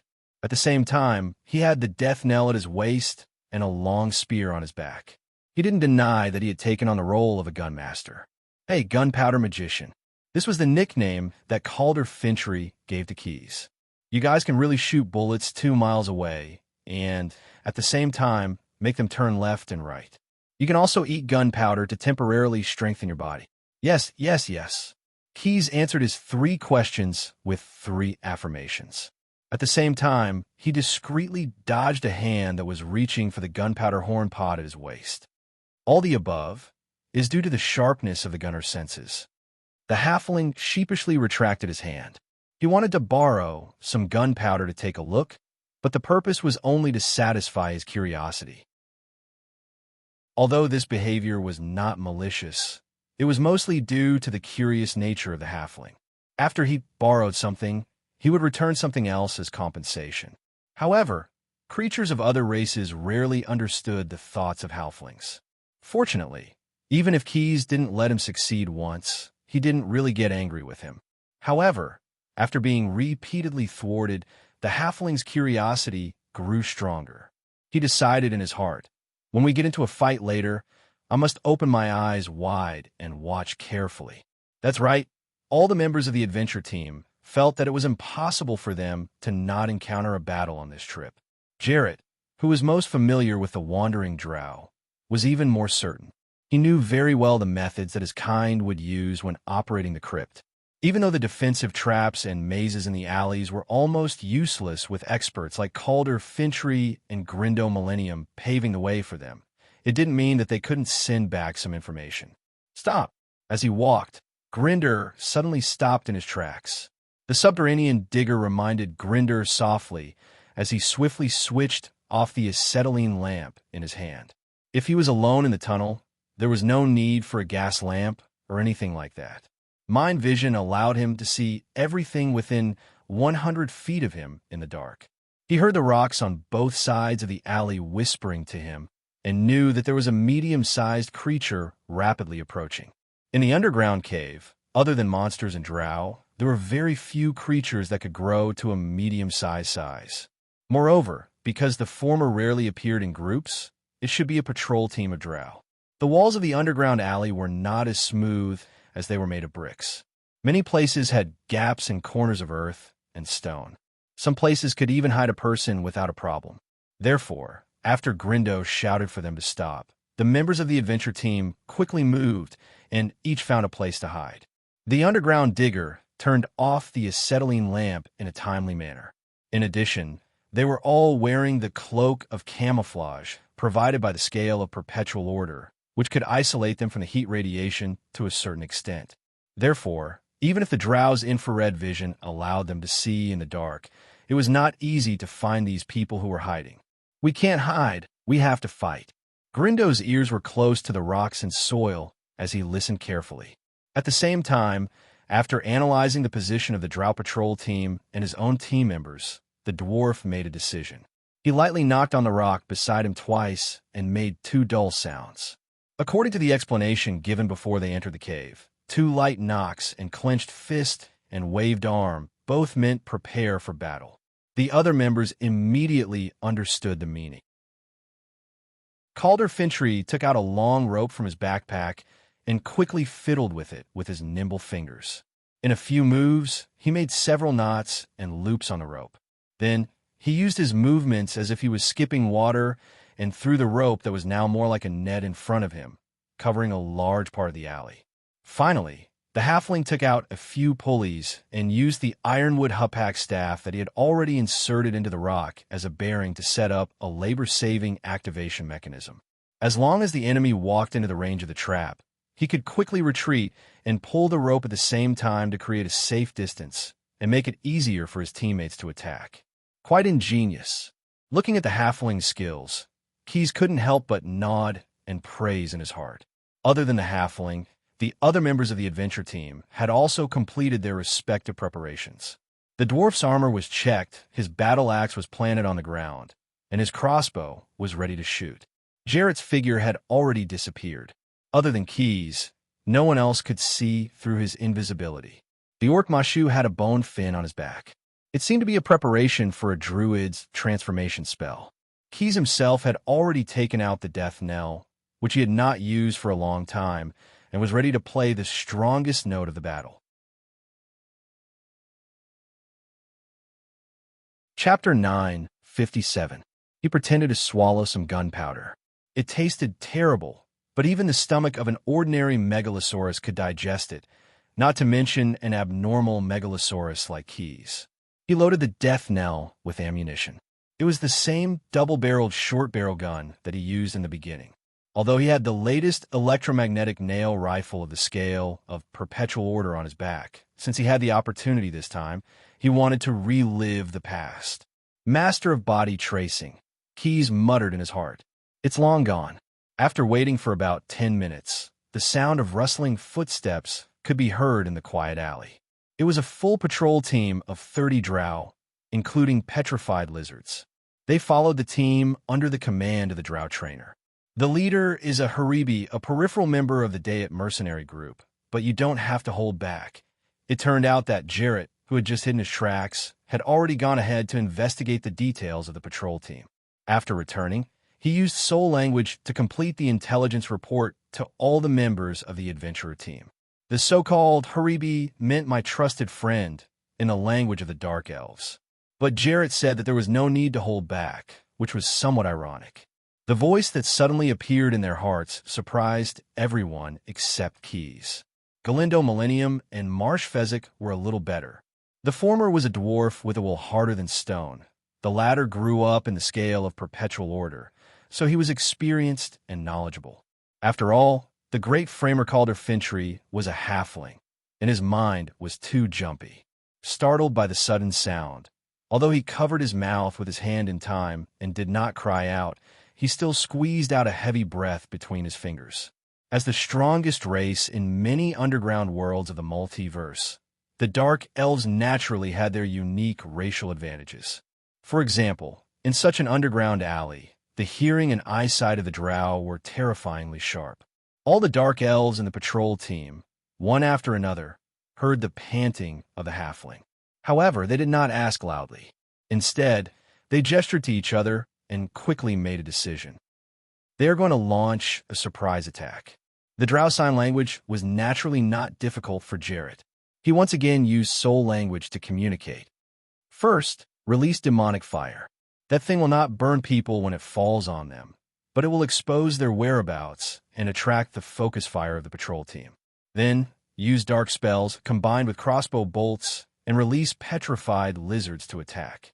Finally, they will launch a charge and engage in close combat. Jarrett was very clear about the various tactics of the Dark Elves. according to the configuration of the patrol team, he didn't even think about it before revealing the tactics that the patrol team would use. This was also the reason why Quest had insisted on bringing him along as a guide and a defector. With Jared around, the adventurer team would be able to seize the initiative in such a situation. Otherwise, to ensure that the team to reach the tower that was to be built to the point. In that case, it would be meaningless for him to organize the team. It would be better for him to defeat them himself. Since he already knew the opponent's tactics, it saved him a lot of effort to counterattack. He waited for the full patrol team of Drow to pretend as if nothing had happened and walked to 30 steps away. This was the maximum range of their demonic fire. Within this distance, Kith brazenly made his move and attacked first. Bang!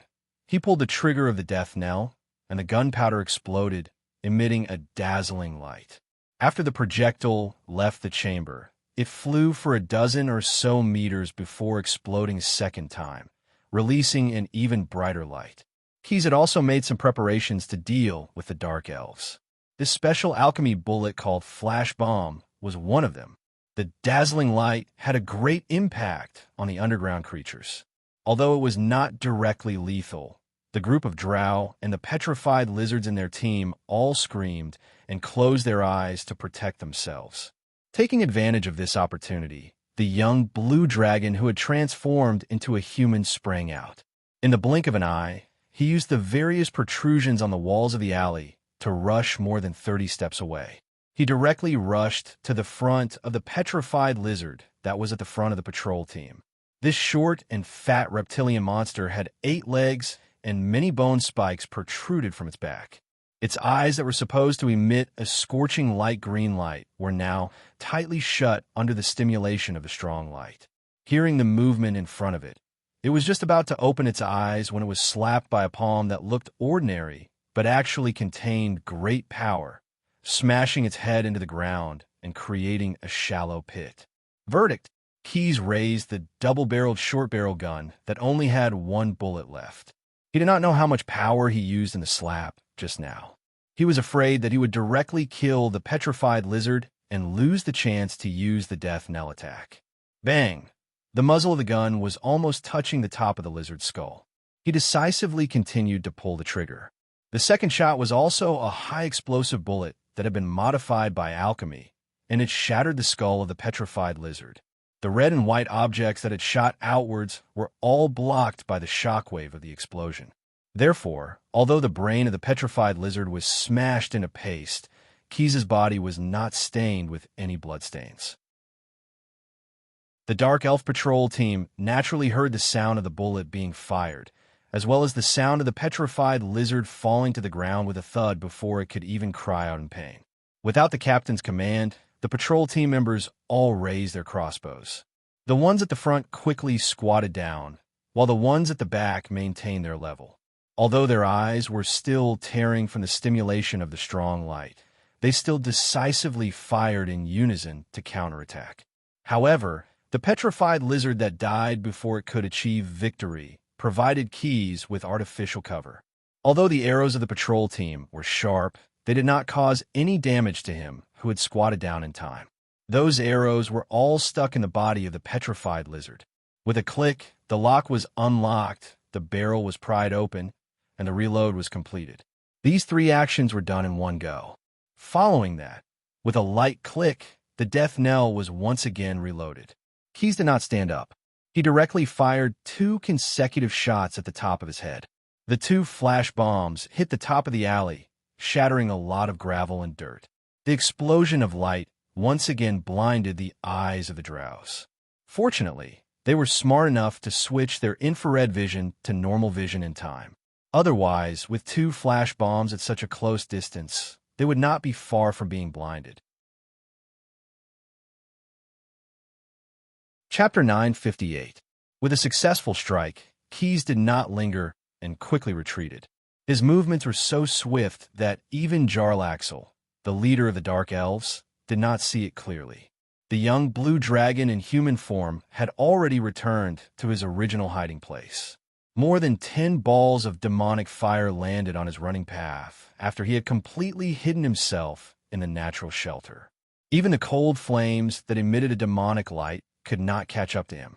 This scene made it seem as if the sudden attack that he launched just now was just a prank to the Drow patrol team. Therefore, the Drow were enraged. They shouted, "Yuenhi," which meant despicable in the Drow language. Then, they all went around the corpses of the petrified lizards in front of them and rushed in the direction where Keys had disappeared. A bunch of idiots, Jarlaxle thought to himself. Even if the opponents were his own kind, this would not affect his judgment. As expected, the angry Drow patrol team ran too fast and stepped into the rope trap that the halfling had hastily set up. "Get down!" Calder let out a sharp and cheerful cry, then pulled the rope and ran quickly. With the help of pulleys and bearings, even if the halfling's strength could not be compared to a dark elf's, he still managed to pull the ankles of 4 or 5 Drow, tripping them all and smashing them to the ground heavily. Moradin above. At this time, the dwarf Grindo Millennium, who was hiding at the side, also jumped out. He originally wanted to use the crossbow to launch a wave of attacks, but now he only hurriedly shot an arrow and threw it to the ground. He picked up the battle axe on the ground and raised his shield to charge forward. Like a rushing wild boar, the dwarf knocked down a drow who had run through the trap area without being tripped. The ironclad shield fiercely smashed into the enemy's ratfish division, causing it to fall backward with a miserable cry. The dwarf stepped on his stomach and did not even wave his axe. He directly used his battle boots that were also covered in iron to crush the drow's throat. "Eat my axe!" Grindo raised his shield to block a few scimitars that slashed at him from above. He bent down slightly and waved the battle axe that he had personally forged. The sharp edge of the axe cut through the knees of several drow, and all of them fell to the ground. There were also some nobles in the drow patrol who could cast spells like warlocks. Although this underground passageway was called a passageway, its width and height were very impressive. Seeing that the dwarf warriors were killing everywhere, they all used the levitation spell and slowly floated up like balloons. They stuck to the top of the alley and wanted to attack from above. However, just as they did so, tragedy was already set in stone. When it was close to the top of the alley, the earth and stones above burst open instantly. An armored creature opened its mouth full of teeth, stretched out a wide dorsal fin between its shoulders, and pressed the drows to the ground. With its sharp teeth and claws, it tore them into pieces in a matter of seconds. Shark lizard beast. After setting up the trap, the halfling Calder pulled out the Hupak staff and was about to come back to help when he saw the sudden appearance of the monster. Shark lizard beasts were also known as land sharks. These monsters would try to prey on any living thing they encountered, but they would not touch the flesh of elves. Many small pieces of evidence showed that the creation of shark lizard beasts was mixed with elven magic. Dwarves also rarely became their food. On the other hand, halflings were the favorite food of these beasts, and no halflings would easily break into their territory. "It's okay, it was transformed by that druid." Keys patted Calder's shoulder and pulled the stun Calder behind him. The next moment, a drow arrow shot towards the location of the trapmaker. After finishing this trivial matter, Keys put the death knell back on his waist and switched the latest electromagnetic nail gun from his back to his hand. Now that he was fighting in close range, using a short gun could easily cause friendly fire. He rolled on the ground and shot another arrow towards the hiding place. Keys was able to follow the trajectory of the arrow and catch the silhouette of the archer who wanted to ambush them. He raised his hand and shot. The latest electromagnetic nail gun fired a steel nail and hit the enemy's chest with a whoosh. He was never afraid of anyone when it came to guns. Because he was disguised as a gunner, Keys was initially worried that the petrifying lizard would pose a fatal threat to the adventurer team, so he rushed forward in a super brave manner and brazenly killed it. After that, he just followed the rules and stayed in the back. Under the encirclement of Grindel, Marsh, and Jarlaxle, who occasionally made a move, the Drow Patrol team was flustered even though they had more people. They could only release demonic fire and did not have time to use other tactics. That demonic cold light had instead become their talisman at this moment. After killing a few archers, the remaining drow who were wielding curved swords were singled out one by Keys under the cold light. The latest electromagnetic nail-shooting rifle of the Scales of Eternity Chamber of Commerce had a total of 30 bullets in the magazine. He didn't even use up a single magazine before the entire drow patrol team was knocked to the ground, except for the drow captain who Jarlaxle called Hubie. That dark elf was nailed to the wall of the alley. Jarlaxle did not even pull out his two famous long swords and swift sword. He only waved his hand, and 5 throwing daggers pierced into the body of the drow patrol captain. The daggers were hiltless, but they did not hit any vital parts. "My dear Hubie," Jarlaxle greeted after the battle, but sounded like mockery no matter how one looked at it. "Tis." The drow who was nailed to the wall spat out a mouthful of bloody phlegm, but Jarlaxle easily dodged it. "You despicable Wenna, Lady Lavis has returned, and Lord Sloddock has gathered his people. No matter why you came to the underground world, this will be your graveyard." This drow patrol captain was originally a subordinate of the infamous Dayad Independent mercenary group. His role was to facilitate Jarlaxle to obtain all kinds of information from the wandering drow clan. However, for some reason, this nail seemed to have lost control. Coincidentally, Jarlaxle met him today, so he wanted to capture him alive and interrogate him. In a place where the drow could not see, Jarlaxle, with his hands behind his back, was twirling the ruby ring on one of his fingers. Keys glanced at it and recognized the magic light shining on it. He did not say anything else.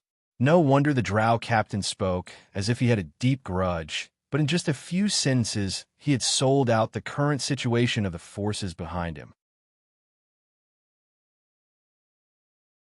Chapter 959. After obtaining all the information he wanted to know, Jarrett walked towards the drow patrol captain. His high-waisted leather boots tapped on the stone floor, making a loud noise. He gave the other party a sympathetic look and shrugged. Pitiful. He stretched out his right hand from under his shimmering cloak. The 5 throwing knives that nailed the poor fellow suddenly withdrew from his body. Like young swallows returning to their nest, they leisurely floated back into the magic scabbard tide to Jarrett's right hand. Pitiful, he said again and walked away in large strides. This time, his boots did not make any sound. The 5-man adventurer team quickly moved forward in a quiet passage, leaving the noisy battlefield behind them. The blue dragon, who had transformed into a human, walked in the middle of the team. Although he did not need to, as a backline archer, he should stay here to receive better protection. The one in charge of scouting was naturally Grinder, who had the occupation of underground digger. The orc druid Marsh followed behind the dwarf, maintaining a distance of 2 body lengths. Jarrett's position in the team was erratic, walking fast and slow at times, constantly looking for a suitable position for him to play his role according to the layout of the underground passage.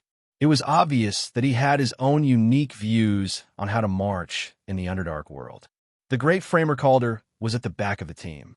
A compressed rice cake had appeared in his hand out of nowhere. According to him, a halfling had to eat 6 meals a day, so he had to seize the opportunity to enjoy his dinner while there was no work to be done. However, Keys felt that he might have other ideas. Ever since he saw Marsh Fazak transform into a shark lizard beast, the lively halfling who was originally talkative became very restrained in his speech. At the same time, he tried his best to avoid getting too close to the orcs. However, seeing that the halfling gave him half of the rice cake, which tasted pretty good, the young blue dragon did not expose this point. "Oh, gunpowder mage." After eating the rice cake, Calder finally could not hold back his curiosity and quietly asked Keys in a low voice, "Why did that flashy elf call his kind pitiful?" Calder suddenly shut his mouth. That was because he caught a glimpse of Jarrett looking back at him. It was obvious that the other party had heard his nickname of Flashy Elf. Moreover, the drow did not seem to be as easy to talk to as the blue dragon in human form. At the very least, he had called Keys a gunpowder mage several times, and Keys did not seem to be angry or have any objections. "Why don't you ask him yourself later?" Quest urged a little naughtily. Of course, The halfling Calder wasn't a fool. He wouldn't fall for such a trick. In fact, Keyes also had some guesses about the pitiful to him pitiful. Although they did not kill Jarrett's pitiful, it's said to underground they would put some scavengers that were not a threat to the drow, such as scavengers or sludge monsters, who would not take the initiative to hunt unless they were extremely hungry, so that they could deal with the flesh and blood produced by the underground world. In the previous encounter, a total of 29 drow and a petrifying lizard had died tragically, leaving only the captain alive. But the latter had been stabbed by Jarrett 5 times, so he had temporarily lost his ability to move. Even if the predators did not come to him, the scavengers or black puddings that usually lived on the corpses in the underground tunnel would come to him. At that time, the fate of the seriously injured drow was self-evident. The 5-man adventurer team went through the tunnel without stopping, and the rough nature of the road under their feet became more and more obvious. This was not the underground cave that the drow had opened with magic, but the real underground world of ashes. They came to an area that was connected by many branches. These winding tunnels and wormholes were basically distributed in a fan shape, like a beehive. Drow cities are usually surrounded by this kind of terrain. This kind of complicated terrain can not only be used to block the enemy, but also to control the work of the servants, making it difficult for them to escape. As they walked, Jarrett once again used the telepathic language to provide information that only the drow knew to each team member. If I'm right, we can find evidence ahead. Sure enough, after another turn, the halfling and the drow saw a fierce flash of heat. But the latter knew that it was the heat emitted by the reflector. The reflector was a piece of metal plate heated by magic, and the dark elves used them as road signs.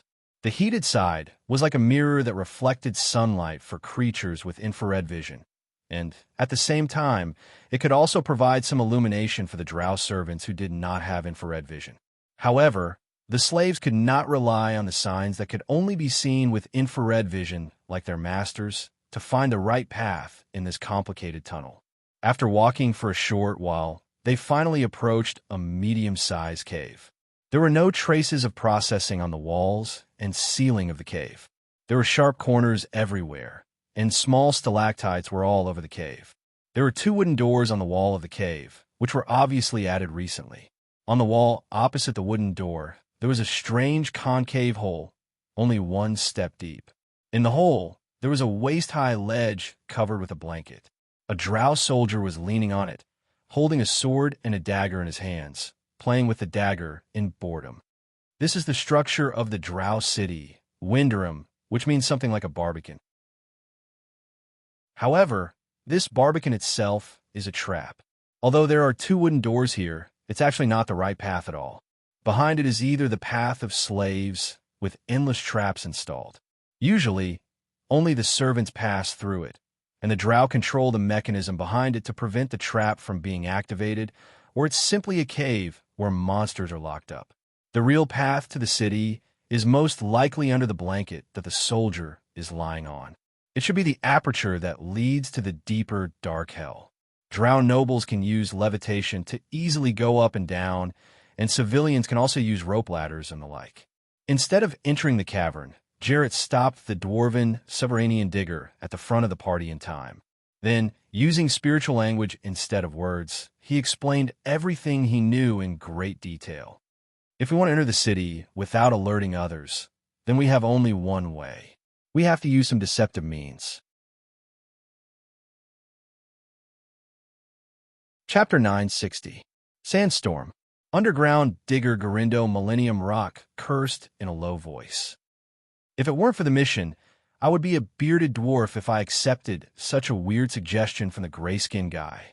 However, other than the dwarf, the other 3 members of the adventurer team had no objection to Jarrett's deception plan. If they could enter the underground city of the drow without fighting, what was this little sacrifice? Their hands were bound by long ropes. Of course, these ropes were knotted by Calder's skillful hands. They could be freed with a gentle tug. However, there was nothing unusual about them. Jarlaxle pulled them by the front and disguised them as runaway slaves that Jarlaxle had captured. The leader of the Dayat Independent Mercenary Group had also changed his face. No one knew where he got the strange magic mask from. As long as he put it on his face, not only did he change his identity, but he also changed his clothes. He had turned into her. Lush hair grew out of his shaved head. His face became that of a beautiful female drow. His chest muscles became more developed. His flashy clothes became a priest's robe. Only the magical items that he carried with him could not be covered by the magic mask, because they were all enchanted items. However, the image of a drow noblewoman was befitting of her identity as a female drow noblewoman. Stop. When Jarrett, who had disguised himself as a female boss, led a group of people into Winderham, the drow guards hiding in the pit on the opposite side of the conspicuous wooden door immediately jumped out and aimed their poisoned crossbows at the female dark elf in front of them. Curse that fireball. Jarrett said the secret code of the Drow City today. Every day, the wandering drow clan spies hired by the Dayat Independent Mercenary Group would send him detailed secret messages without missing anything. The guard lowered his crossbow slightly and no longer aimed directly at Jarrett. Female, how did you get here? Also, the city's alarm has been activated. Everyone is asked to enter the underground city through the spiral tunnel in the north. As it turned out, the fact that the adventurer team had wiped out a full squad of drow patrols had been exposed. Other dark elves in charge of patrolling had found the corpses of the scavengers in the tunnel that had been ravaged beyond recognition by the swarm of scavengers. When the news reached the Earth City, it attracted the attention of a few important figures. They had just issued a traffic control order, so these small adventurer teams naturally did not know about it. However, Jarrett already had a plan in mind. Pa! The crossdresser stretched out her soft hand and gave the drow guard a loud and crisp slap in the face at lightning speed. The other party staggered, and half of his face immediately swelled up.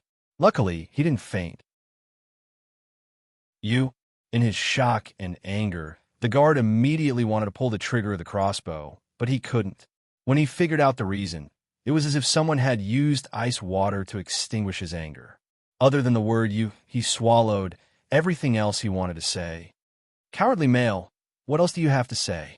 Jarlaxle, who was disguised as a drow noble lady, taunted the guard with words like a cat playing with a mouse. Just now, she had pulled out a strange whip from the cuff of her priest robe. The handle of the whip was made of pure gold without any decorations, and the 5 curly whiskers on the whip were wriggling up and down. They were like 5 living poisonous snakes.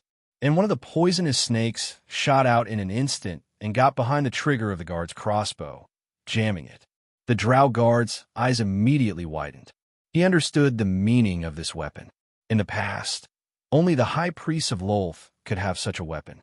Although the wandering drow clan fled to the Ash World because they were afraid of the unpredictable mood swings of the Spider Queen, the reverence for the goddess was still firmly entrenched in the depths of every drow's heart. The guard did not dare to offend a female noble lady who wore a priest robe and had a snake whip in her hand. Whether the other party was a blasphemous priest who betrayed Lolth or a spy buried in the city by the goddess, these things were not things that a small guard like him should worry about. In less than a second, the drow guard weighed the pros and cons and decisively let go of the crossbow. The terrifying, poisonous snake directly entangled him and pulled him back into Jarlaxle's hand. Under the guard's nonchalant gaze, the adventurer team of 5 easily pulled open the carpet and walked up a steep slope that led straight to the underground. Jarlaxle directly used the levitation spell and floated down like a feather. The rope that was pulled by him dragged his companions. The steep slope was difficult to walk on, but as subterranean diggers, they would not roll down like their fellow dwarves. The orc druid Mashu's saws had turned into some kind of monster suction cups at some point in time, firmly grasping the ground. The halfling man Framer, on the other hand, did not have any abnormalities. His large, furry feet were as nimble as his hands. He skipped up the steep slope without any trouble. As for Keys, he just walked down step by step. Compared to his companions, he was more ordinary. He even slowed down the team's progress. However, no one complained. Jarlaxle did not dare to, and the others just thought that he was a human. It was good enough that he did not fall. The city of Drow is in front. When they stepped on flat ground again, Jarlaxle resumed his job as a guide and introduced the situation to everyone. Because there was no one around, he did not use the soul language this time. The Wandering Drow clan also continues the structure of the Drow race. Therefore, this city is jointly managed by a council composed of more than a dozen noble families. The only exception is that the one in charge of this council is not like the other families in the Underdark world that are most favored by Lolth. Instead, it is a union composed of a child of God named Lavis and many inferior wax demons and blasphemous priests. The deep underground cave was much larger than the Windarim on the upper level. Although it was deep underground, the air was not that turbid. Thinking about it, the Drow must have built an air hole here to connect to the outside world. They continued to walk for half an hourglass. Along the way, they passed by many large quasi-military manors. The residents were all earth goblins. These goblins with dark green skin stood as tall as ordinary humans when they stood up. A pair of small eyes looked around vigilantly. They were constantly carrying out military training in the manor, and the rest of the chores were left to their smaller, distant relatives. The earth goblins generally had the custom of keeping goblin slaves. It was not until he saw a tall pillar that Jarlaxle stopped. Nabondal time pillar, we have entered the city of Drow. We have to be more cautious. Chapter 9:61. In the Multiverse. No race knew the meaning of the word revenge better than the Dark Elves. Revenge was the dessert on their dinner table every day, the proud smile on their lips after tasting the sweetness. For the Drow race, revenge was a supreme delicacy and an unremitting pursuit. Therefore, even though she had just been resurrected using the cloning technique, Lavis hurriedly returned to the Ashen world to seek revenge after recovering her strength. It only took 2 or 3 days for her to return. The Spider Queen walked on the steps of the wide staircase where the city academy was located, Tier Breach, as the Drow cities named the academy. She stroked the short hair that had just grown out of the clone's head, while cursing the traitor who made her like this, as well as the small city that went against the customs of the Drow. At this time, the city was brightly lit. The houses carved out of natural stalagmites had windows at very high places, and the light of torches swayed there. There were lights in the city of Dark Elves.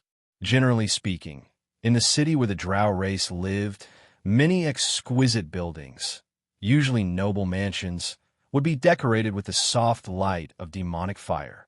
Most of them shone with blue-purple brilliance, but demonic fire and lights were two different things. Does this light hurt your eyes? Sarcastic words came from behind her. Lavis turned around and looked at the speaker. The other party was a strange-looking earth goblin with a candle on his head and a thick layer of makeup on his face. His name was Slatak, and he was the leader of the blasphemous priests in the current Wandering Drow clan. Slatak was shorter than most Drow, almost more than a foot shorter than Lavis.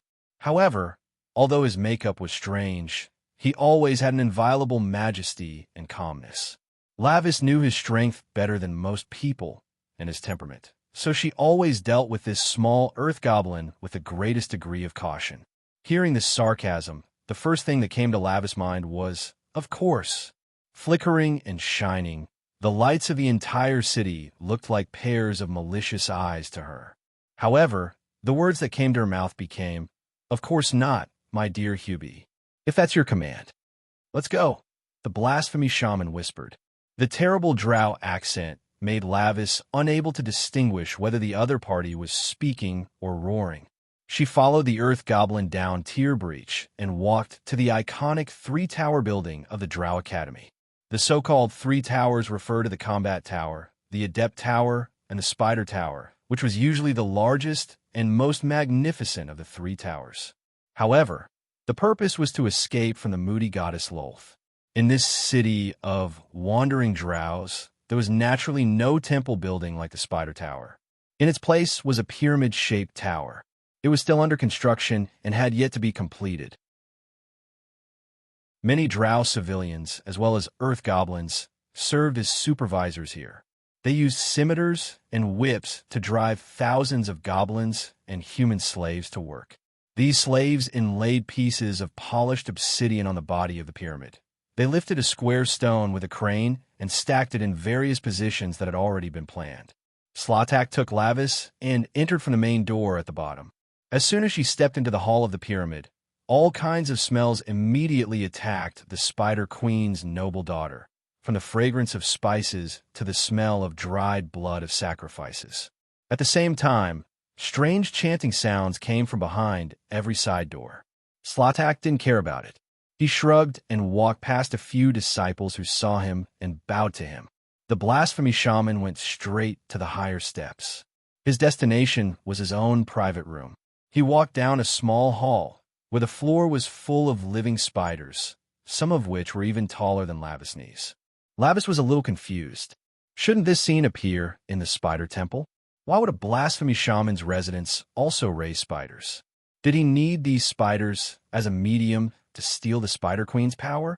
However, she wisely remained silent. Even if they were allies, it was best not to pry into each other's secrets. The consequences of doing so would undoubtedly cause the already fragile alliance to crumble. So, she just followed his footsteps through the hall. The spiders wouldn't attack Lavis, and she pretended not to see them. "Take off your boots," Slatak turned back and said to Lavis before stepping into his private residence. The latter bowed elegantly and walked into the exquisite room covered with a thick velvet carpet and burning with soft, inextinguishable flames. Slatak closed the door and strode past Lavis, sitting on a large chair piled with cushions. Behind him was a writing desk, and behind it was one of the countless tapestries depicting a group of earth goblins fighting under the leadership of a muscular earth goblin warlord. This painting showed the militaristic social customs and traditions of the earth goblins, but it was obvious that the technique used was the work of the drow craftsmen. Two different races and two different styles merged together in a strange way, just like this strange city. Lavius sat comfortably on the wrapped stone chair and smoothed out a wrinkle on the armrest, revealing a clear pattern on it, a black and yellow gianta spider. This was a variant of the tarantulas on the surface in the Underdark. Death doesn't feel good, right? After sitting down, Slatak was the first to break the silence. He questioned Lavis with an uneasy tone. The candle flame on top of her head flickered, as if she was gloating. The Spider Queen shrugged her shoulders. "You'll get used to it. Besides, you can come back to life every time you die, and you won't lose a piece of flesh. Since you have a bad mouth, don't blame me." Lavis directly mocked him, and these words were like needles that pierced straight into Slatak's heart. Distorted by the Spider Queen's secret technique and turned into defective wax demons, the Earth Goblins had all been castrated. This was not only the eternal pain in their hearts, but also the root cause of their betrayal of the goddess Lolth. "Ha ha ha ha!" He let out a low growl that sounded like a wild beast, but he immediately covered it up with a "ha ha." "You really are like your great mother. Even your words are as vicious as needles hidden in cotton. Let's get down to business." Lavis was a little annoyed. In addition to revenge, she had many plans to subvert Lolth, so she had no time to chat with this immature eunuch. Although this wandering drow clan has completely retreated underground, they have always been ruthless with the scale of perpetual order. Have you thought about how to deal with them? Also, with a traitor like Jarlaxle, do you still have the confidence to completely control this city? Chapter 962. What's so difficult about that?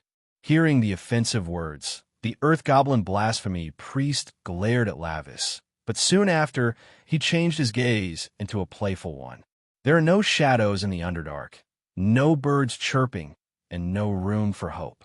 It is because of this that the Spider Queen placed the drow here. This way, your clansmen will serve her wholeheartedly. In order to survive, they will think of all sorts of ways to please her. In a sense, this kind of faith is like a business transaction. One hand for the money and the other for the goods. It is fair and reasonable. Now, this wandering drow clan, forgive my offense, but this includes you, a noble lady. As long as they are still living in the underground city, they will have to rely on the resources provided by my generation.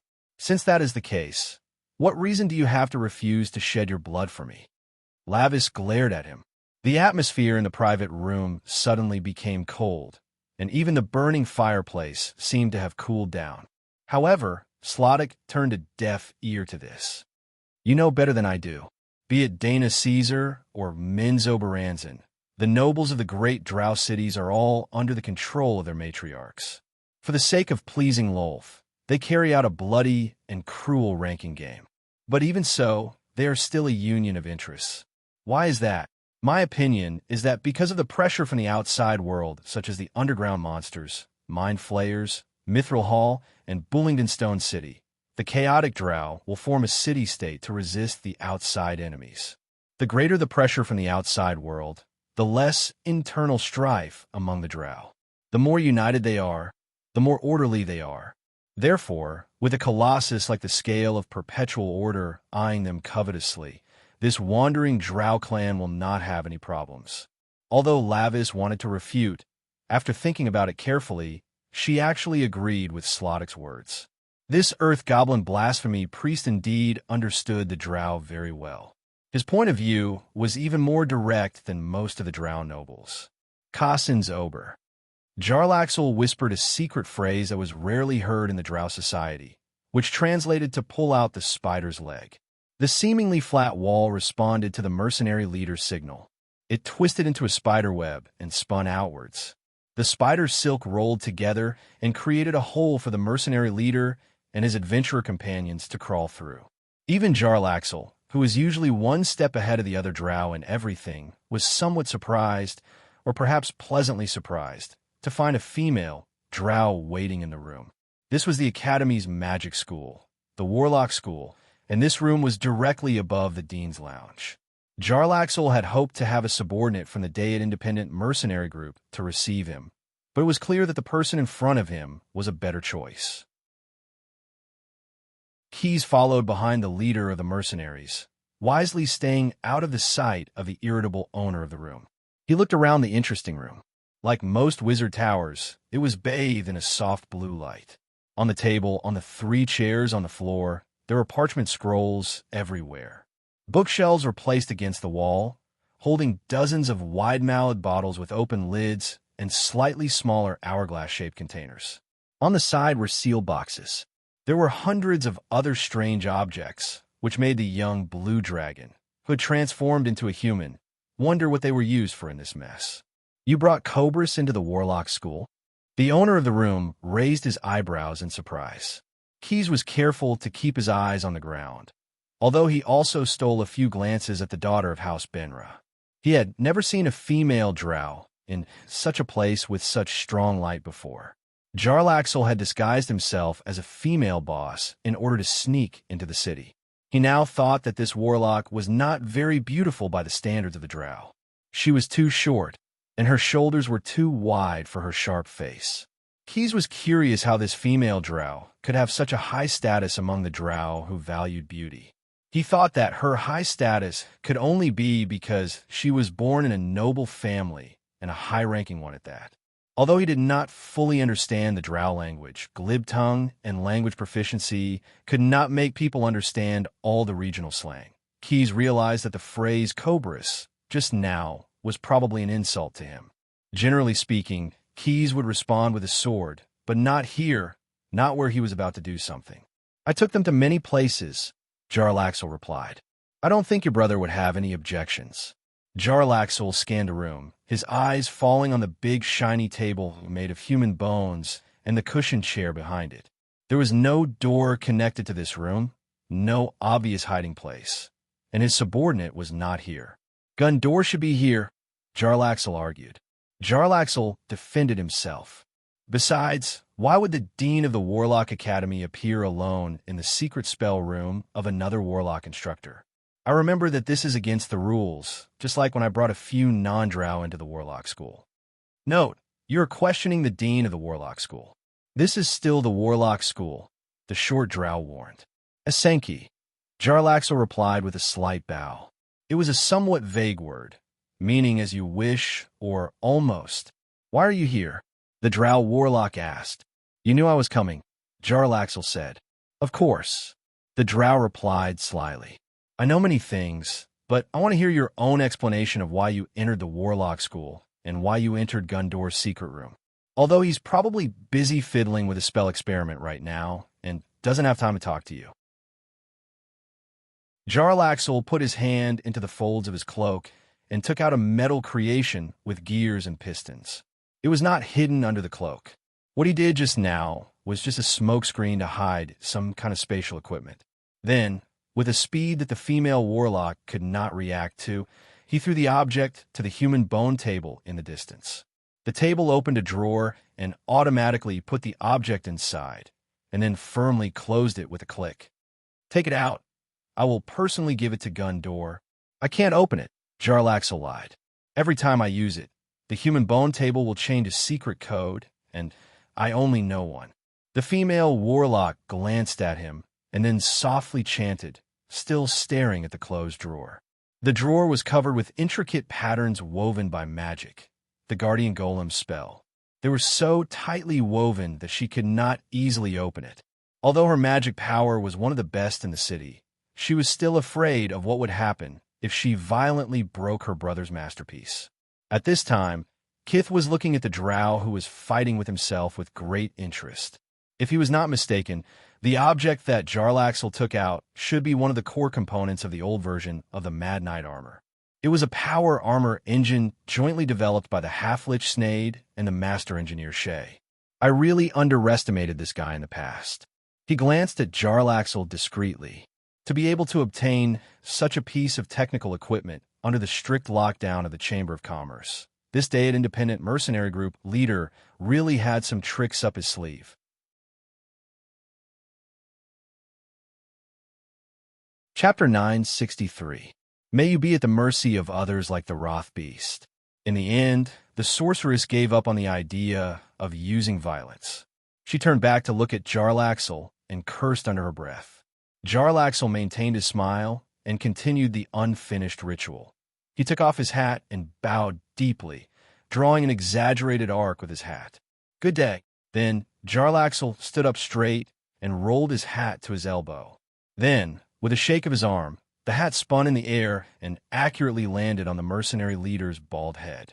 The sorceress ignored him. Instead, she walked towards the blue dragon who had transformed into a human. This time, she spoke in the medic language, obviously wanting Keys and the others to understand her. How much do you know about Cobras? And the reason why she did this was no doubt because she had the intention to kill. She did not want a second person to know about her meeting with Jarlaxle. This was really bad luck. Indeed, it was the sorceress who first used the chain lightning spell. Her words even contained the spell's incantation. So, Keys had no choice but to fight back. He punched the sorceress's diaphragm, preventing her from chanting. The next second, he tripped her and pushed her to the ground. Then, he clawed her chin with his right hand so that the sorceress could not scream. Finally, when he stood up, he pulled the collar of Grinder, the dwarf who had long disliked the drow and wanted to kill him with his axe. Mission, don't forget the mission. Keys explained to the subterranean digger, who cast a puzzled look at him. Then, he lifted the sorceress's body with the tip of his foot and kicked her to Jarlaxle's feet. Get something out of her. It's my pleasure. The mercenary leader returned the salute as before. When he put the wide-brimmed hat back on his bald head, a dagger appeared in his hand. It was like a magician performing a trick. You'd better tell the truth. Jarlaxle let it dance on his fingertips. This dagger, which looked like it was made of obsidian and had an 8-clawed spider pattern on the handle, did not cut even a little bit of skin. You see, I have to be very careful to hold it. He lowered his head and extended the dagger to the sorceress's face. When the sorceress saw the dagger, her body froze involuntarily, and she could not summon the slightest intention to resist. She knew that this was a ceremonial dagger that only a high-ranking drow priest would have, specifically to meet the blood sacrifice needs of the Spider Queen. Even if the Ashen World was abandoned by the gods, she did not dare to bet that the goddess Loltha's attention to this special sacrifice after she was wounded and her blood's blood was absorbed by the dagger. LLS. Similarly,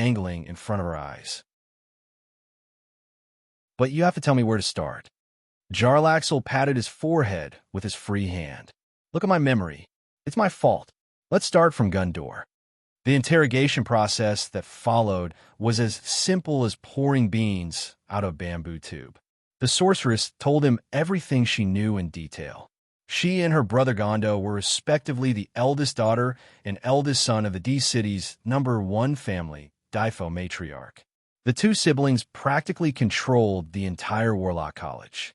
The reason she came to Gundor's secret vault was not because she knew that Gundor and Jarlaxle were meeting today. In fact, she did not even know that her brother was a member of the Dayat mercenary group, but because she wanted to find some clues about what Gundor had been researching recently. It was rumored that Gondo was researching the construct armor developed by the scale of perpetual order in the surface world. Moreover, the city's blasphemy priest and Warlock College were fully supporting the research. This was an order from Slodok. At present, in addition to organizing the army and preparing for possible attacks from the surface world, the entire Drow clan was busy doing two things. One was building a pyramid with various magical properties, and the other was supporting Gundor's research. However, only important people like the Difo family's matriarch and her eldest daughter knew what Gundor was researching. He's trying to use some kind of magic crystal given by Slodok to combine it with the zealot armor developed by the scale of perpetual order. That kind of crystal has the ability to absorb the energy of the vicious fireball and store it. If the Drow can make their own zealot armor, our clan may be able to build an army that can fight all day on the ground in the future. Hearing what she said, Keyes seemed to be calm on the surface, but in fact he was thinking a lot. It seemed that Barzub, the lord of the flying insects, had made preparations for both sides. Whether the soulbound tower could be built smoothly or not, the sunfire crystal developed by the Great Visel and the Drow version of the zealot armor could cause a war in the Ash world and create many ownerless spirits. He's just a man, and he's not even the dean of Warlock College, but he can independently lead a new project. But I have to use the manual given by Slodok, but it doesn't say what it does like other Drow spellcasters, and use the power of magic to help the goblins and human slaves build the soulbound tower. It's not fair at all. Jarlaxle patted her cheek with the blade of the obsidian dagger to stop her complaining. Continue with the content. He did not agree with the unfair remarks put forward by the sorceress. As far as he knew, Gondo was indeed much better than his sister in making magic items. Moreover, the sorceress was able to become the dean of Warlock College mostly because of her gender. After about half an hourglass, the sorceress had nothing more to say, so Jarlaxle knocked her out completely. During the interrogation, he held a turquoise talisman that could identify whether the interrogator was lying or not. He was sure that most of what the sorceress said was true. The reason why Jarlaxle did not kill her on the spot was, of course, not because he had any pity, but because as the eldest daughter of the Deaver family, if the sorceress died, there must be some magic items in the family that could detect it. In that case, it was likely to affect the next step of the adventure team. Let's go and see the soulbound tower. Keyes asked the others. He had already taken the ammunition bag with the gunpowder in his hand and was throwing it up and down. Jarlaxle's eyelids twitched when he saw this scene. The mercenary leader knew that the ammunition bag was actually just a cover. The things inside were simply terrifying. Chapter 964. The small boat slowly glided across Lake Lawak. It was a small and dark lake, located in the middle of Drow City. It separated the Wizard Tower from the other two towers of the three-tower building. Jarlaxle sat at the bow of the boat and looked to the west. The caves and stalactites in the distance gradually appeared in front of his eyes. However, to his night vision, this scene seemed a little strange. It looked blurry. At first, he thought that it was caused by the warm current rising from the lake, so he did not pay much attention to it. However, when the Drow figured out the real reason for the blurry infrared vision, Some things from a long time ago gradually swayed in his memories. It's so similar to that time. The mercenary leader thought to himself. The Binra family of Morseblight City first ordered the whole city to light the lamps, and then they walked to their own end. Drow did not like bright light.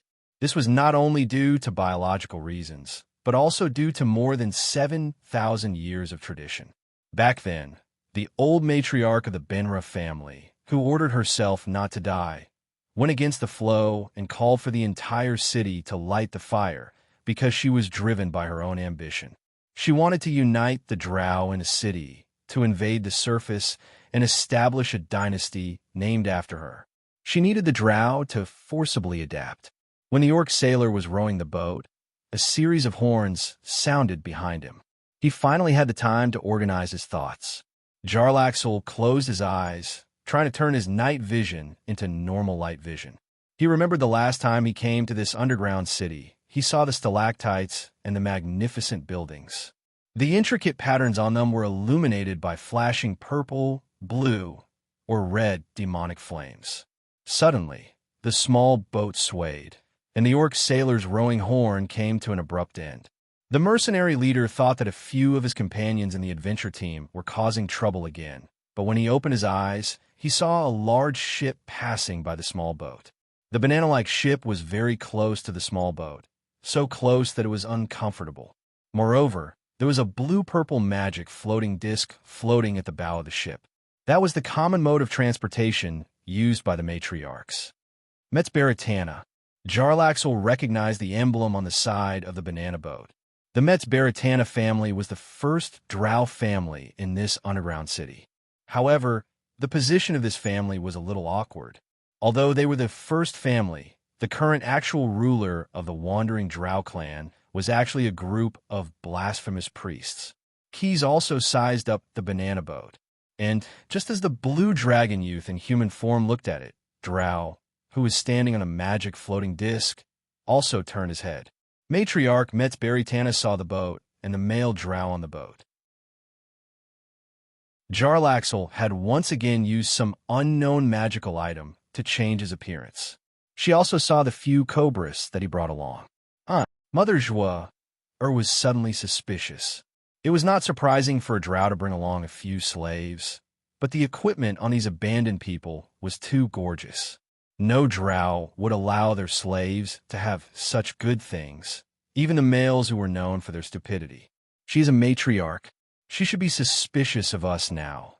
Jarlaxle immediately informed his companions using telepathy. The mercenary leader did not make a judgment. He knew who was the one who made the decision in this team. Can you disguise as her? Keys also asked in telepathy. Moreover, his question was one way.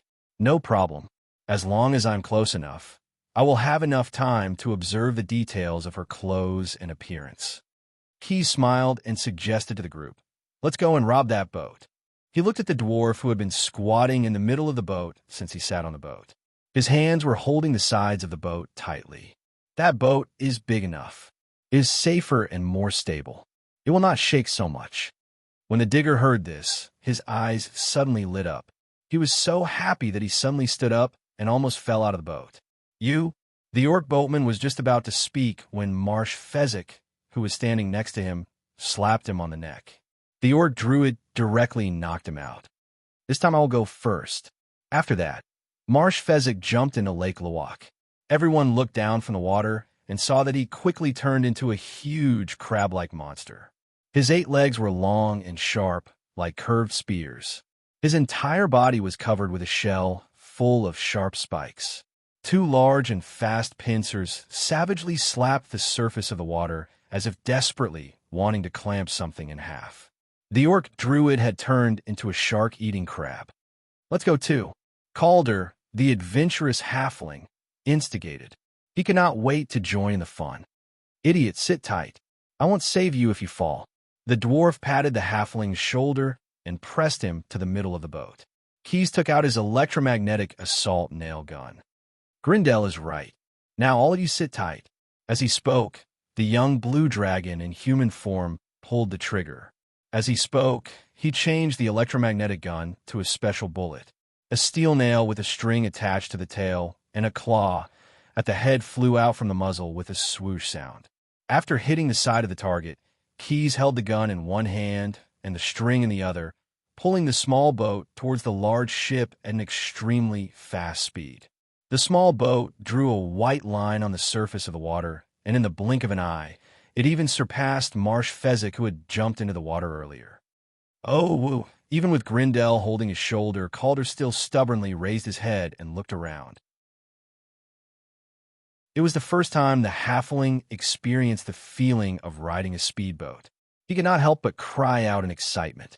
Fortunately, his cry did not travel too far and was physically suppressed by the dwarf in time.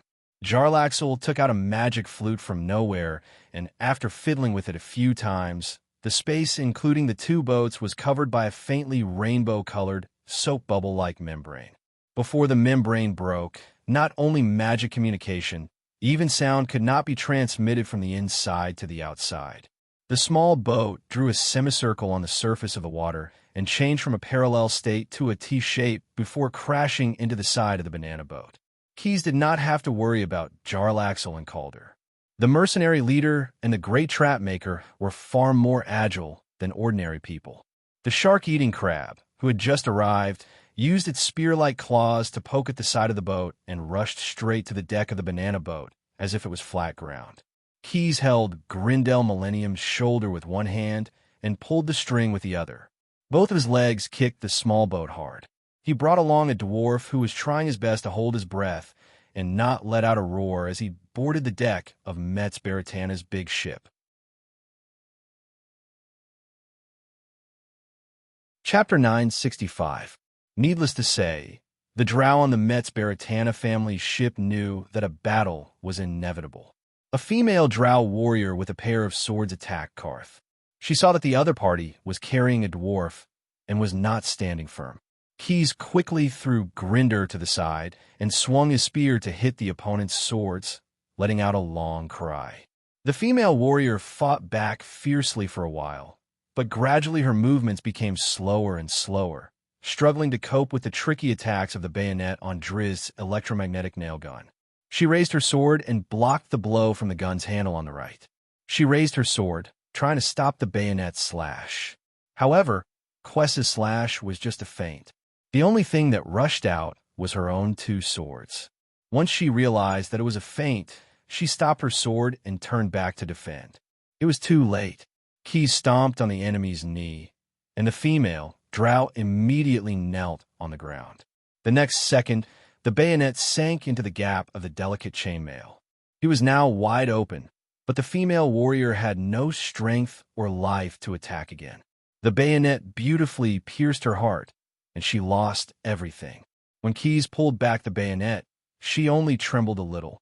Other than Keyes, the other members of the adventurer team also performed well. Jarlaxle's target was the matriarch of the Metz Baratana family.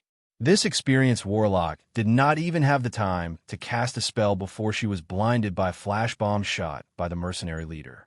She then used the lifesteal light sword and the crimson rapier to open two holes in her body. Calder disappeared as soon as he reached the deck. But from a miserable state of the drow family guards who stepped on the slime traps and were hit from time to time, this great trap maker was indeed worthy of his reputation. The dwarven digger stood on the deck, stepping on the relatively solid ground, and his combat strength was greatly improved. He used his skillful martial arts to attack the lower part of the body, and so far he had succeeded in making more than a dozen drow walk with crutches for the rest of their lives. Of course, the premise was that they could survive today. As for the orc druid that had transformed into a shark-eating crab, he found the only cave lizard knight on the ship. The latter were the traditional heavy cavalry of the drow race. They would ride cave lizards that could climb walls and fight with their spears. However, because they were on a ship, the cave lizard knights lost their advantage of attacking from strange angles. Faced with the violent attacks of the shark-eating crabs, it did not take long for their spears to be broken and their bodies to be pierced. Even his mount couldn't escape the fate of being beheaded. In less than 10 minutes, as if they had calculated the time, after the 5-man adventure team had cleaned up all the Metz Baratana on the ship, The banana boat had reached the opposite shore. Jarlaxle changed his form once again. Even the clothes on his body became the same as the matriarch of the first family. He led several cobras down the ship, and the orcs and goblin boatmen who were lingering on the shore didn't dare to approach. Without the permission of the drow matriarch, if a vassal race like them rashly boarded a family ship, even if it was to drag the ship into the anchorage and do some cleaning work, it would still be a crime to be punished. When they got off the ship, Keys found that Calder was smiling as he hid small hourglasses all over the ship. The young blue dragon glanced at them and knew that the sand in the hourglasses had been enchanted. As long as the hourglasses ran out, they would turn the ship into a roasted banana. The soul-binding tower is in front. There are no drow around, so Jarlaxle simply used words that a few people could understand. He pointed to a pyramid-shaped building in front of them and said softly. It was originally a huge stalagmite that grew on the ground. Its shape was similar to a pyramid. According to the habit of the Dark Elves, they would usually use the stone-to-mud spell to turn it into a spider-shaped temple. However, the wandering drow clan had abandoned the faith of Lolth. Under the command of those blasphemous priests, the sorcerers simply turned it into a pyramid. A few people slowly walked forward, and a group of patrolling drow began to appear at the main entrance of the pyramid. However, when they saw Jarlaxle, who was disguised as the matriarch of Metzbaratana, they all bowed and quickly left with the members of the adventure team. The position of the Metzbaratana family is very awkward. According to the customs of the drow, the first family will have supreme authority in the underground city. But now the real power is held by the blasphemous priests and the daughter of the Spider Queen, Lavix, who is said to want to usurp the power of the Demon King's pit. With the suppression of these two forces, the matriarch of Metzbaratana's right to speak is actually not much different from the other matriarchs. In order to guard against her, the leader of the blasphemous priests, Slatak, has repeatedly made things difficult for the Metzbaratana family. As they spoke, they walked into the main entrance of the pyramid. Now, the people in the underground city are restless. Everyone thinks that a war will break out in the near future. At this time, no one wants to be too close to the first family. At this point, Jarlaxle immediately switched to the soul language mode to explain. Are we going to sneak in like this? The investigation definitely needs a result. In the end, we will definitely have to go to the core of the spirit binding tower to take a look. Maybe there will be a battle. If that happens, can we still go back the way we came? Do you have any plans? Let me hear them. Calder's voice came from the soul language channel like a string of cannons. Jarlaxle was shocked by the sudden words. He thought that only he and Keys could talk, using the soul language. Halflings are born with the gift of the soul. It is hidden in their blood and can only be discovered by chance. Keys timely sent a message to the mercenary leader alone. Since the other party always liked to overthink, he had to appease him. In a world called a Das, the ancient halflings relied on the power of the soul to create an extremely glorious civilization. You have just used the soul language several times, and Calder has heard it a few times. It is normal for the gift to be awakened. Understood, Jarlaxle replied. Keys continued. However, what he said is also a problem. I don't know what you think, but I think that since we have already sneaked into the spirit binding tower, I think there is no harm in using a more radical method of sneaking. As long as no one sees us, then we could be considered to be in perfect stealth. At worst, we could just make all the witnesses disappear. In this way, we don't have to worry about being surrounded when we go out. Jarlaxle, what do you think?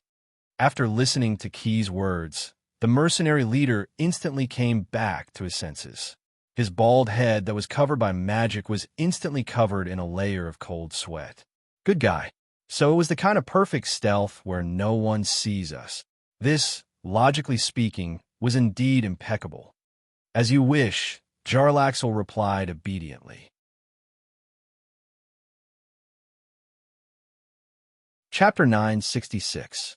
Under the arrangement of Keys, the adventurer team entered the core area of the spirit binding tower.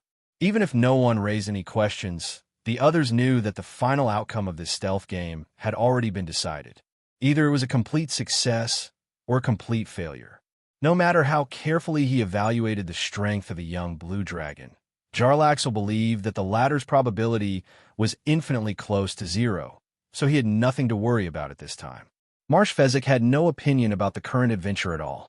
This orc had originally hoped to make a big move. If he succeeded, not only would he be promoted in the honor system set up by the Chamber of Commerce, but he might also obtain the inheritance of the Fezzik family. Garindo Millennium, the Digger, was a believer of Moradin and Demarson. He was a warrior born to guard and fight, and death did not scare him. Compared to investigating, directly thwarting the conspiracy of the drows and demons was actually more in line with his taste. As for Calder, he was mainly driven by curiosity. At this moment, the great trap master's mind was filled with the possibility of discovering some novel traps in this spirit-binding tower. Fear was rarely an emotion that appeared in the minds of halflings. They were a race that was always driven by curiosity. Therefore, at certain times, they would always show a kind of courage that bordered on recklessness. At this moment, the adventurer team's goal was the same. They moved quickly at the bottom of the spirit-binding tower and continued to move deeper into the darkness, which was the core of the entire magic tower. Moreover, it did not seem difficult because there were shadows everywhere, and there were no guards, and the clanking sound from the peripheral construction site was enough to cover any noise. No drow family would expect a surprise attack, or no matriarch would be willing to get involved in the construction activities organized by the blasphemous priest when she was busy organizing the army. Therefore, the security of the spirit-binding tower was not at its strongest state.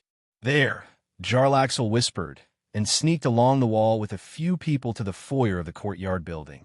Calder touched the stone door lightly to check for traps, although he felt that any trap set here would be a magic trap, and it might not be discovered until it detonated in front of him, but he still wanted to try. To his surprise, the door suddenly rose upward and disappeared into a crack at the top. The entrance opened, revealing a narrow and dim corridor. He looked back at his teammates and shrugged, indicating that there should be no other traps. At least, there shouldn't be any near the entrance hall. Then he strode in. Like a chef who was good at playing with pufferfish, the great framer would always be the first to try a trap after disarming it. However, they couldn't relax for long. Suddenly, they heard a deep, guttural shout. Perhaps it was questioning them. Suddenly, a humanoid monster appeared in front of them. This huge humanoid creature was covered in muscles. It was 7 feet tall and 5 feet wide like the corridor. He came from the other end of the corridor, almost completely blocking the already dim light. His large stature and bull-like head revealed his identity. "This is not a trap," the halfling explained in a low voice, then ran to the back of the team. He was not good at dealing with traps that were not traps, especially when there was no time to set them up. The other members of the adventurer team did not blame Calder. Dealing with a Tauren was not the job of a great framer. Moreover, without any good equipment, there was nothing much to see about killing such a monster. "He's asking for the password," Jarlaxle said in a low voice. "Do you know?" He's asked. The mercenary leader took off his hat awkwardly and scratched his bald head. The spell item's time was up, and he returned to his original appearance from the matriarch of House Metz Baratana. "Even the day at mercenary group can't find out everything. Watch me," the orc druid said, and then took the lead to walk towards the Tauren. Yustenbeb, Yustenbeb, Yustenbeb, Uru, Das, Marsh Fezzik stammered, jingling the pouch on his belt. "Das." The Tauren took half a step back and raised his head. "What's he saying?" Calder asked Keys in a low voice. In his opinion, since this gunslinger was an investigator of the scale of perpetual order, he must be very knowledgeable. "I don't know," the young blue dragon admitted honestly, because the Tauren language the orc spoke was terrible. It was almost incoherent, but he thought he had just mentioned the word gift. Marsh Fezzik gave the Tauren a gift. When he was close enough to the monster, he took out a straw from his belt. The Tauren looked at the orc druid with some doubt. He originally thought that this little green-skinned man was going to bribe him with something good. He gently put the straw in his mouth and blew, and the steel needle inside suddenly shot out. Because it was close enough, it easily pierced through the Tauren's thick skin and poured all the liquid in the poison sac into the monster's body. Plop! BZZ. Clang! The Tauren tilted his head, and his body collapsed to the ground. The horns on his head came into close contact with the wall, and finally hit a rock and broke into two pieces. The venom taken out from the poison gland of the greenfoot dragon snake was basically a shot to kill creatures that were not immune to the paralysis effect. Next, the adventurer team encountered a few more Tauren guards in the passage, one after another. Marsh did the same to all of them. Deceit approached below the needle until the guard became a drow. Marsh's job was taken over by Jarlaxle. "Good day, my friend." The mercenary leader took off his hat and greeted the acquaintance he met. He knew the drow in front of him. The other party's name was Drowage. He was the father of the matriarch of the Metz Baratana family, whom he had pretended to be. At the same time, he was also the family's martial arts master. However, this Drowage was not the kind of drow that Jarlaxle liked. In fact, Jarlaxle even had some doubts about whether this guy was a real drow. He was 6 feet tall when he stood up, and his strong muscles added up to nearly 200 pounds. He was the most valiant dark elf in the Wandering clan, and also the largest of his kind that Jarlaxle had seen so far with his slender body. The difference between this violent martial arts master and other drow was definitely not only in body size. Jarlaxle's behavior was generally recognized as strange, but Drowage was terrifying, ugly from the drow's aesthetic point of view. He cut his white hair short and used a thick gel extracted from boiling the flesh of the loath beast to bind it. A silver ring went through Drowage's angular nose, and a gold pin protruded from each side of his cheeks.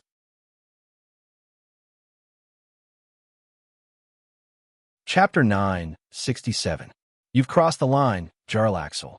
Zhuoweiqi's voice was as fierce as his appearance.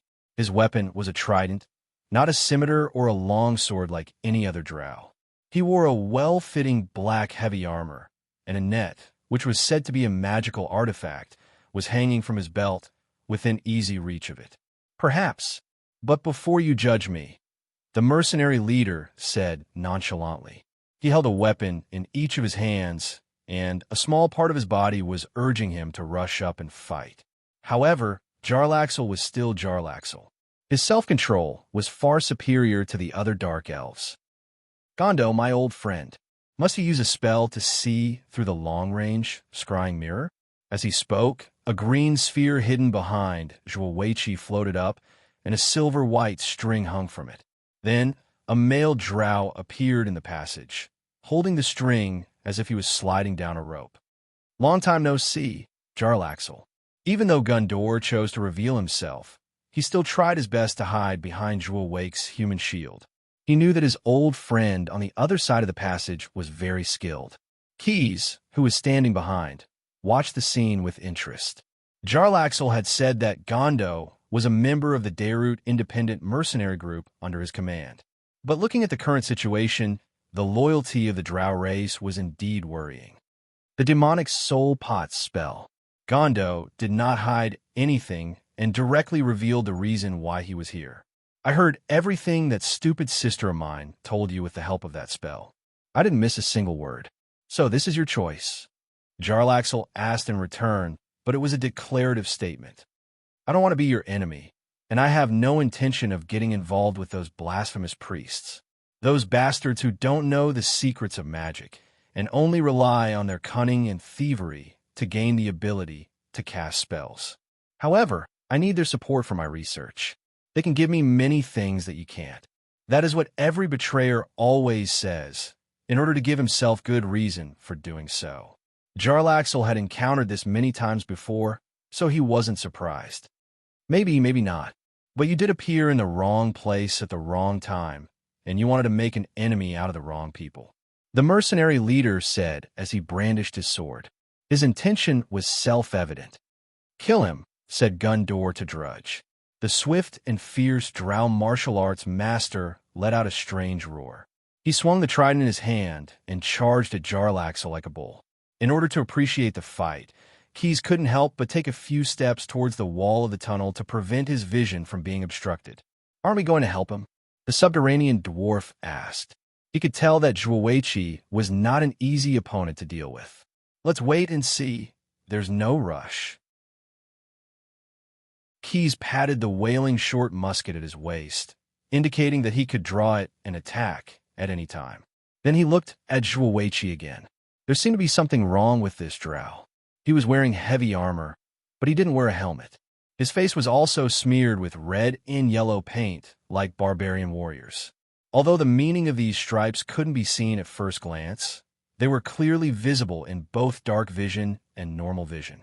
This in itself was very meaningful. He suspected that it was an extension of some kind of magic circle. Magic is crazy, but so is my strength. The strange martial arts master roared. He raised his arm that was full of iron-like muscles. When he bent his elbow, his biceps immediately tightened, and the rock-hard muscles on his arm even stretched the gauntlet by a circle. Akasagoran. Zhuoweiqi continued to shout. This meant supreme warrior in the language of the Dark Elves. Keyes, who could understand the language of the drow, and Jarlaxle, who was facing this rough man, could both hear the excessive pride in these words. Who gave you the courage? Jarlaxle held the crimson rapier and lifesaver in his hands. He pounced on his opponent like a hawk, looking as brave as the fierce drow. However, anyone who was familiar with the fighting style of this cunning mercenary leader knew that this guy's fighting style was the same as his talking style. At least half of his moves were feints. Zhuoweiqi didn't block because he was wearing heavy armor and holding a long weapon. Instead, he stabbed the trident in his hand at Jarlaxle's head. The small branch of his weapon hit the swift sword and the halfling's sword's edge. The friction made a long screech, and dazzling sparks flew. However, the powerful Zhuoweiqi still stabbed forward with his trident. I've long hated that bald head of yours. Zhuoweiqi roared without restraint. His originally deep red eyes were now even redder because of the blood rush. However, when the trident hit its target, Jarlaxle's head burst like a bubble. This was just an illusion, Zhuoweiqi immediately realized. However, his weapon had clearly hit his opponent's weapon. He quickly understood what was going on. Below him, a figure suddenly appeared out of thin air. Jarlaxle reached out and grabbed the hilts of his two weapons. He stabbed them into Zhuoweiqi's groin through the gaps in his armor. Same to you. Besides, I have a problem with your entire body. The mercenary leader quickly retreated after the successful attack. At the same time, he didn't forget to mock his opponent. This was also Jarlaxle's fighting style. Feints and trash talk were all to make Zhuoweiqi lose his composure and expose more of his weaknesses. Moreover, with the two stabs just now, the crimson rapier could make the opponent bleed continuously, while the lifesaver could steal a small portion of the opponent's life force to heal himself and replenish his stamina. Now, the scales of victory seemed to be heavily tilted towards Jarlaxle's side. However, the premise was that there were no accidents. The mercenary leader, who had sharp eyes, looked at his opponent's groin and frowned. Unlike what he had imagined, there wasn't a pillar of blood that flowed endlessly. Keyes, who was watching the battle, also noticed this. He suddenly had a guess. In order to confirm his guess, the young blue dragon who had transformed into a human rushed forward at lightning speed. He pulled away Jarlaxle, who was obstructing him in the middle of the passage with one hand, and quickly took out the wailing short musket with the other and pulled the trigger. Yes, he didn't care about martial ethics at all. Keyes only cared about the practicality. Bang, bang. The two consecutive one-shot bullets directly blew two big holes in the heavy armor in front of the Dark Elf's chest. Looking at the injured body, Keyes immediately understood. The armor you created is a little unusual. Keyes tilted his head and looked past Zhuoweiqi, who was still standing to the side. He looked at the spellcaster Gondo, who had a surprised expression on his face. In order to maximize the power of the Mad Knight armor and blazing sun crystal, you even used some steel demons from the 9 prisons of Bader as the glue for these two items. Am I right?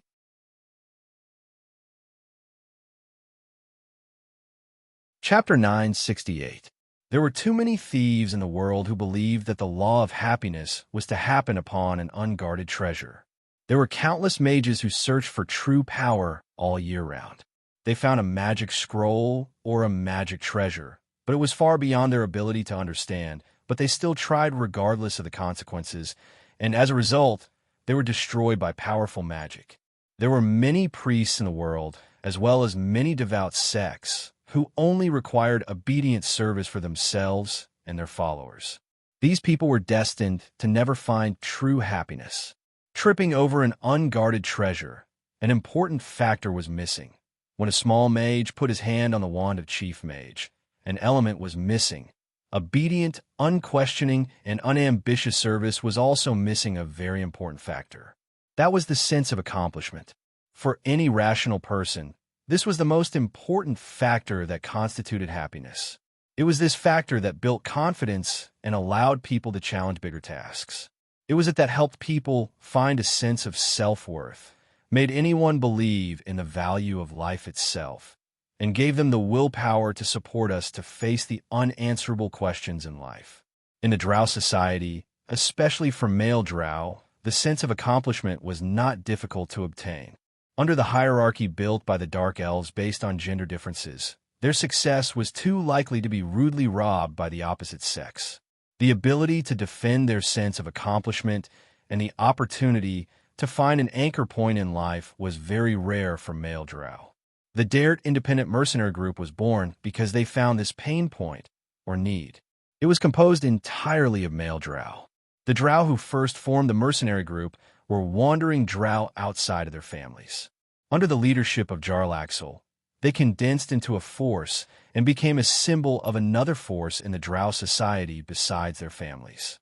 The Dared Independent Mercenary Group was only active in the world of Toril at first, and then gradually spread across the multiverse. It had its own branches in the Underdark of many worlds, recruiting a variety of male Drow who were capable and willing to seize a sense of accomplishment. And it itself, so far, was the greatest achievement of Jarlaxle's life. As for the wandering Drow clan in the Ashen World, it was the second voyage of the mercenary leader's life this century.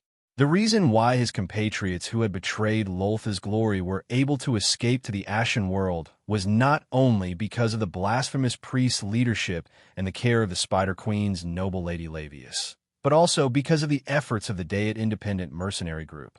Jarlaxle was the one who made the great escape happen naturally. Therefore, after learning of the plans of the blasphemous priests, he had completely sided with a young blue dragon who possessed the scale of perpetual order. Loltha's worship and the sacrificial hierarchy built by the female Drows could not deprive him of his sense of achievement, and neither could the demons of the 9 prisons of Bader. Therefore, he was determined to destroy the entire spirit-binding tower, no matter what stood in his way.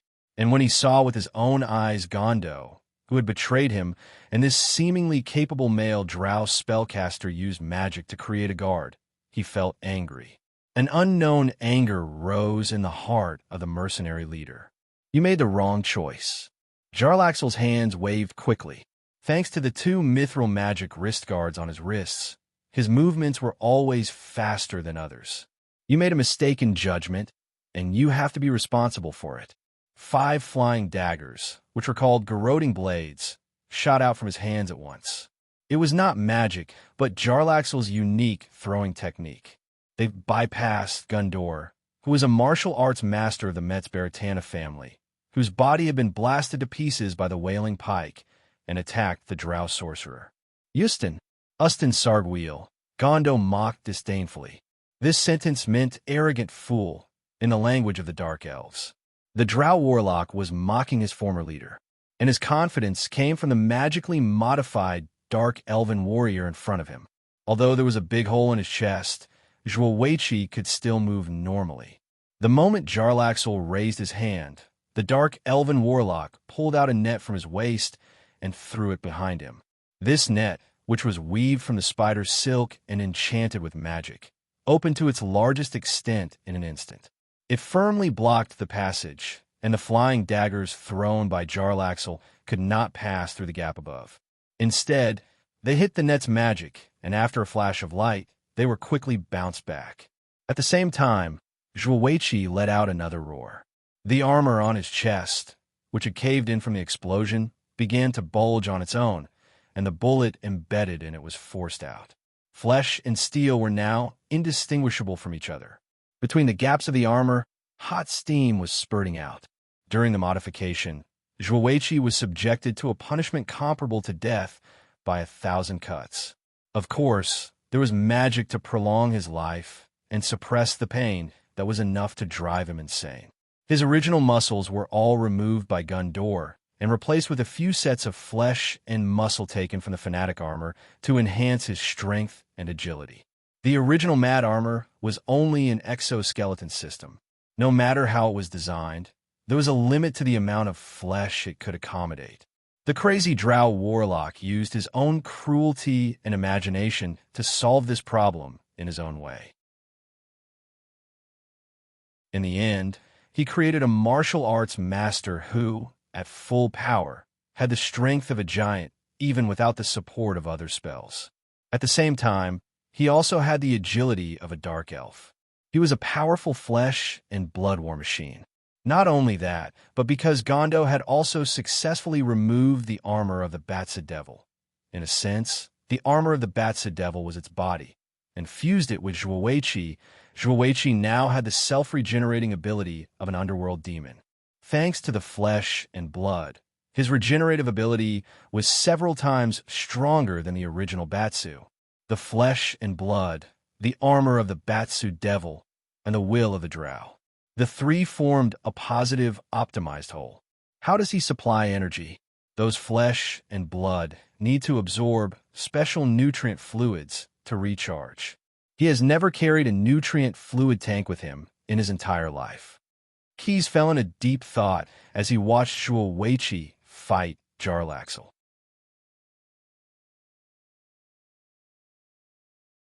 Chapter 969. The bearded martial arts master grinned, revealing his white, sharp teeth.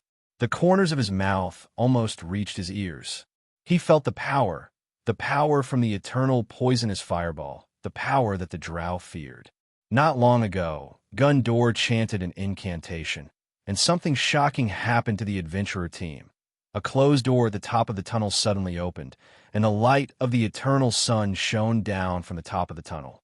Bathed in the sunlight, Zhuoweiqi narrowed his eyes, and the black armor on his body flickered with specks of light.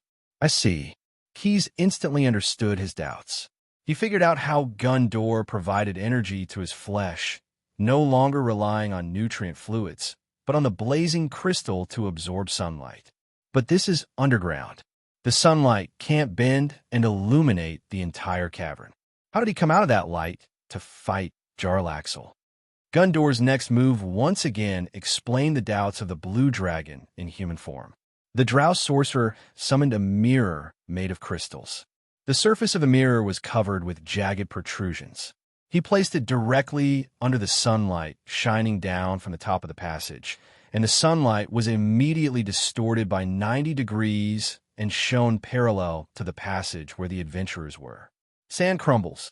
Before the subterranean digger could adjust his vision, Garindo Millennium was dazed by the sudden deflection of the sunlight, and the dwarf let out an angry roar. Calder the halfling and Mashu the orc were also affected. Although they also had a certain degree of dark vision, it was not as strong as the subterranean digger, and so the situation was not as bad.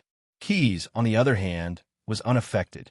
During the battle with the Grand Vader, he had already swallowed a large amount of blazing crystals that the Grand Vader had accumulated over a long period of time. Relying on his miraculous active adaptation ability, the blue dragon had not only digested the blazing crystals, but also gained the special ability to absorb the energy of the eternal blaze for his own use. As for Jarlaxle, the mercenary leader was more miserable. His infrared vision was comparable to that of the subterranean digger, and the moment the sunlight shone on him, one of his eyeballs was as uncomfortable as being scalded by a red-hot steel rod. Why only one? That was because he was wearing a burning fear eye patch on his other eye. It was a multi-enchanted item that could, to a certain extent, prevent spiritual prying, reduce fire damage, and protect one eye from being stimulated by strong light.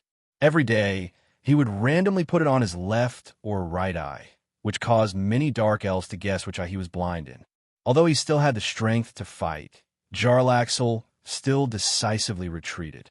This cunning fellow would never fight an enemy without 100% certainty. Moreover, he wasn't fighting alone. There was more than one person in the team who could fight. What a slippery fellow, Keyes muttered.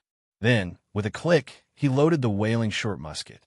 Facing the rapidly approaching Zhuoweiqi, the young blue dragon directly rushed towards him. When he passed by Jarlaxle, he grabbed him by the shoulder. Jarlaxle couldn't dodge the grab, even with the cloak of illusion on him. Then, he threw Jarlaxle behind him at an even faster speed. "Leave this to me," Keyes declared solemnly without looking at the dark elf who landed like a wild goose falling from the sand. Seeing the other person who appeared in front of Zhuoweiqi, Gondo sneered and whispered, "Stupid human." In his opinion, it wouldn't be long before the Prism Warrior, who dared to be fierce because of the power of his weapon, would be torn apart by the Prism Warrior that he had created. After all, Zhuoweiqi, who bathed in the sunlight, had a self-recovery ability and physical strength that even surpassed that of ordinary legendary warriors. If Keyes knew the Dark Elf's thoughts, he would most likely agree with the first half of his inference. Keyes did not want to expose his identity at the moment, so he had to use some powerful weapons. As for being torn to shreds, putting aside the fact that it was impossible, in order to do that, Zhuoweiqi, the Prism Warrior that Gondo created, had to at least ensure that he could come back to life after being smashed flat. Bang, bang. Keyes aimed at Zhuoweiqi's trident with a wailing short-barrel gun and fired twice, hitting the trajectory of Zhuoweiqi's attack directly into the tunnel wall. This evil weapon, with the help of its master's great strength, cut deep into the stone wall of the tunnel. Before Zhuoweiqi could pull out, Keyes held a slightly small warhammer in his left hand and smashed it at the armor of the Prism Warrior.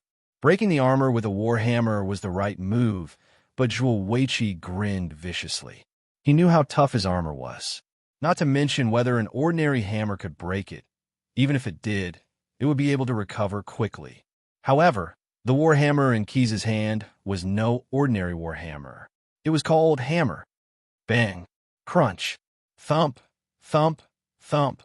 After hitting the target, the legendary warhammer embedded with a mice energy core immediately changed shape and returned to its original dragon head warhammer.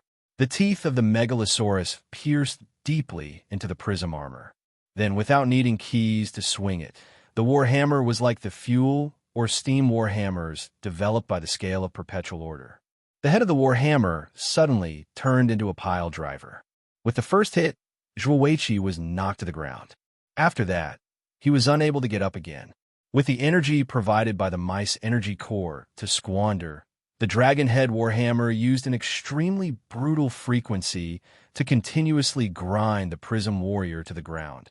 No, it should be said to be smashed. In the beginning, because there was still some sunlight shining on Zhuoweiqi and the armor on his body could still recover. However, as the Dragon Head Warhammer hammered down, the Prism Warrior was first smashed into the floor and then buried in the ground. There was no light at all. Blood, steel shards, broken flesh. Like the dregs splashed out of a grinder, they all gushed out of the pit where Zhuoweiqi disappeared. Fortunately, Keyes dodged in time. Otherwise, he would have been splashed all over. The Draconic Warhammer's power was so great that it shook the entire soul-shackling tower in Zal Air City. That was natural. One should know that the mice energy core could easily lift a floating city, even if it wasn't at full power. What happened? In his private room, the leader of the blasphemy priests, Slatak, who was having a discussion with Lavis, suddenly looked at his ally. He thought that the earthquake was a conspiracy of the Spider Queen.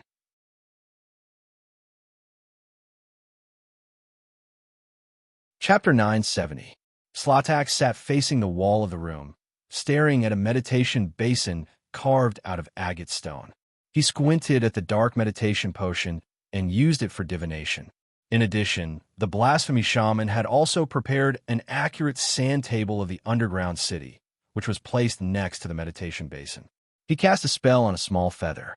Slatak chanted and threw the feather into the meditation basin.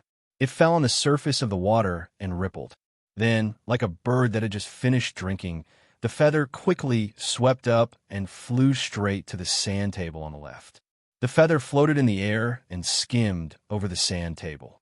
The feather, the magic pointer, slowly fell to a certain position on the sand table. Its tip pointed to a building in the underground city.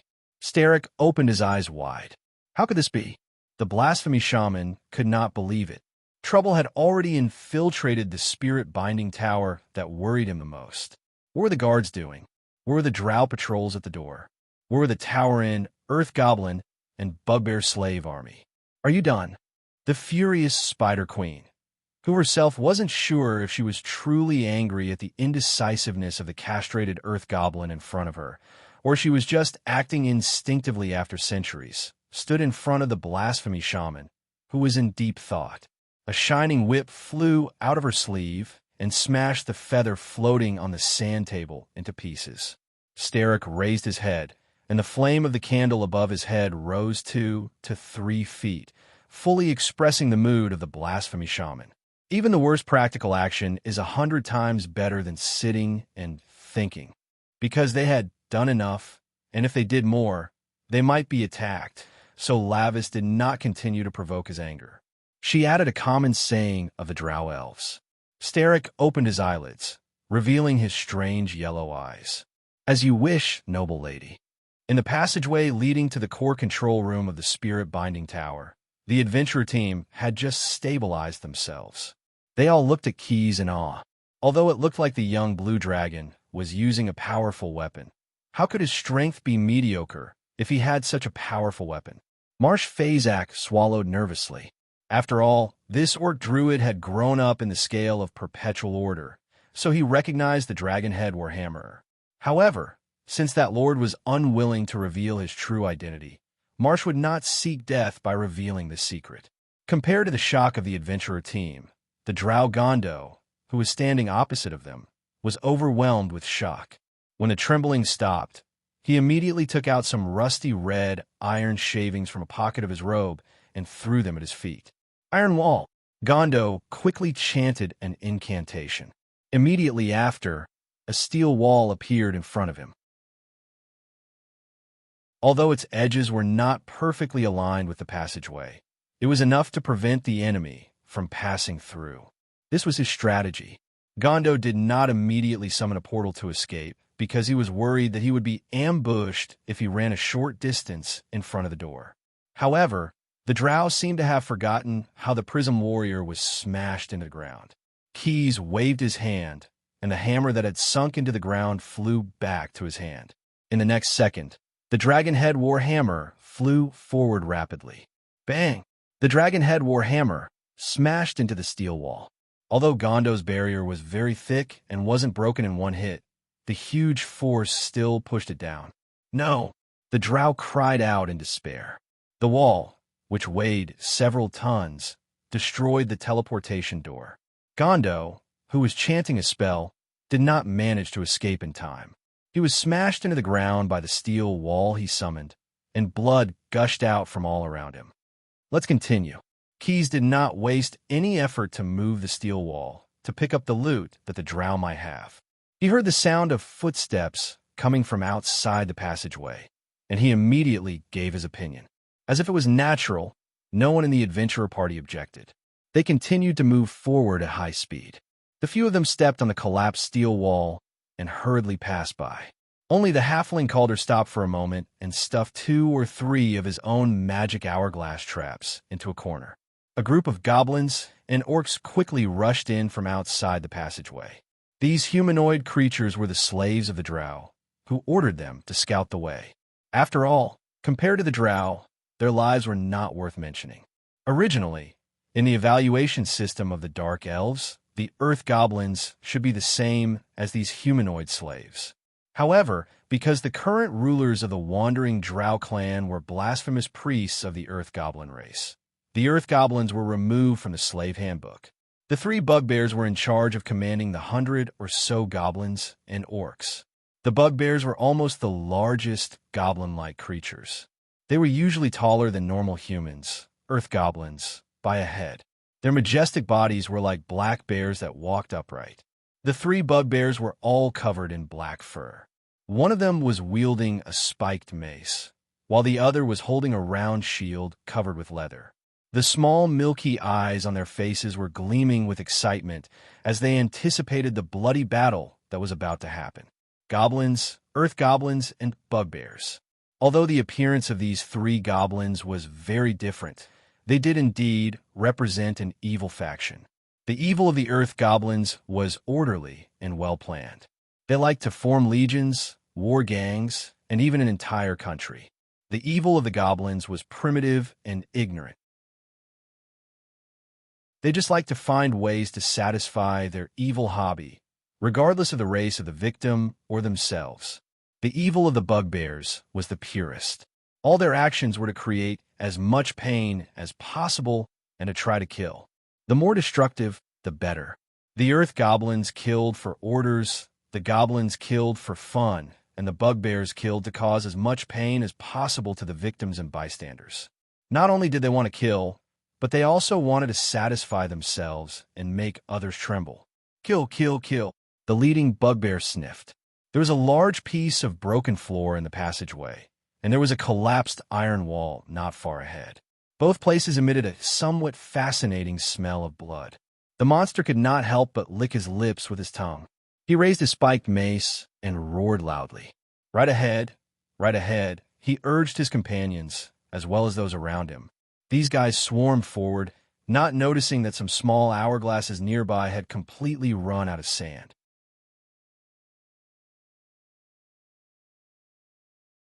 Chapter 9:71. Ko.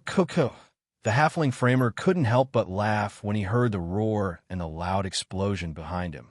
Sorry, I've been through strict training. I don't usually laugh, Calder explained awkwardly when he saw his teammates looking at him. Unless I can't help it. They walked into the core's secret room of the soul-binding tower. Several hundred meters behind them was an inferno of flames. The dark elves were commanding the strong minotaurs to carry the goblins and orcs that had been turned into human-shaped torches to somewhere less troublesome. As for receiving treatment, those unlucky people could forget about it. Their only chance of survival was to hope that their lives were tough enough. These idiots, a high-grade drow sorcerer had just finished casting a spell. She used magic to neutralize the flames, and the passage became accessible for the team to move forward. This team, made up entirely of drows and taurens, stepped on the skeletons of the slaves and moved forward quickly. The bones of the three leading earth spirit bugbears had been crushed by some unknown minotaurs. The adventurer team entered the core of the spirit-binding tower. The style here was completely different from that of the drow culture. There were no stalactite wall decorations that had been shaped by magic, nor were there gorgeous tapestries. There was only gold leaf that wrapped the whole room. No wonder.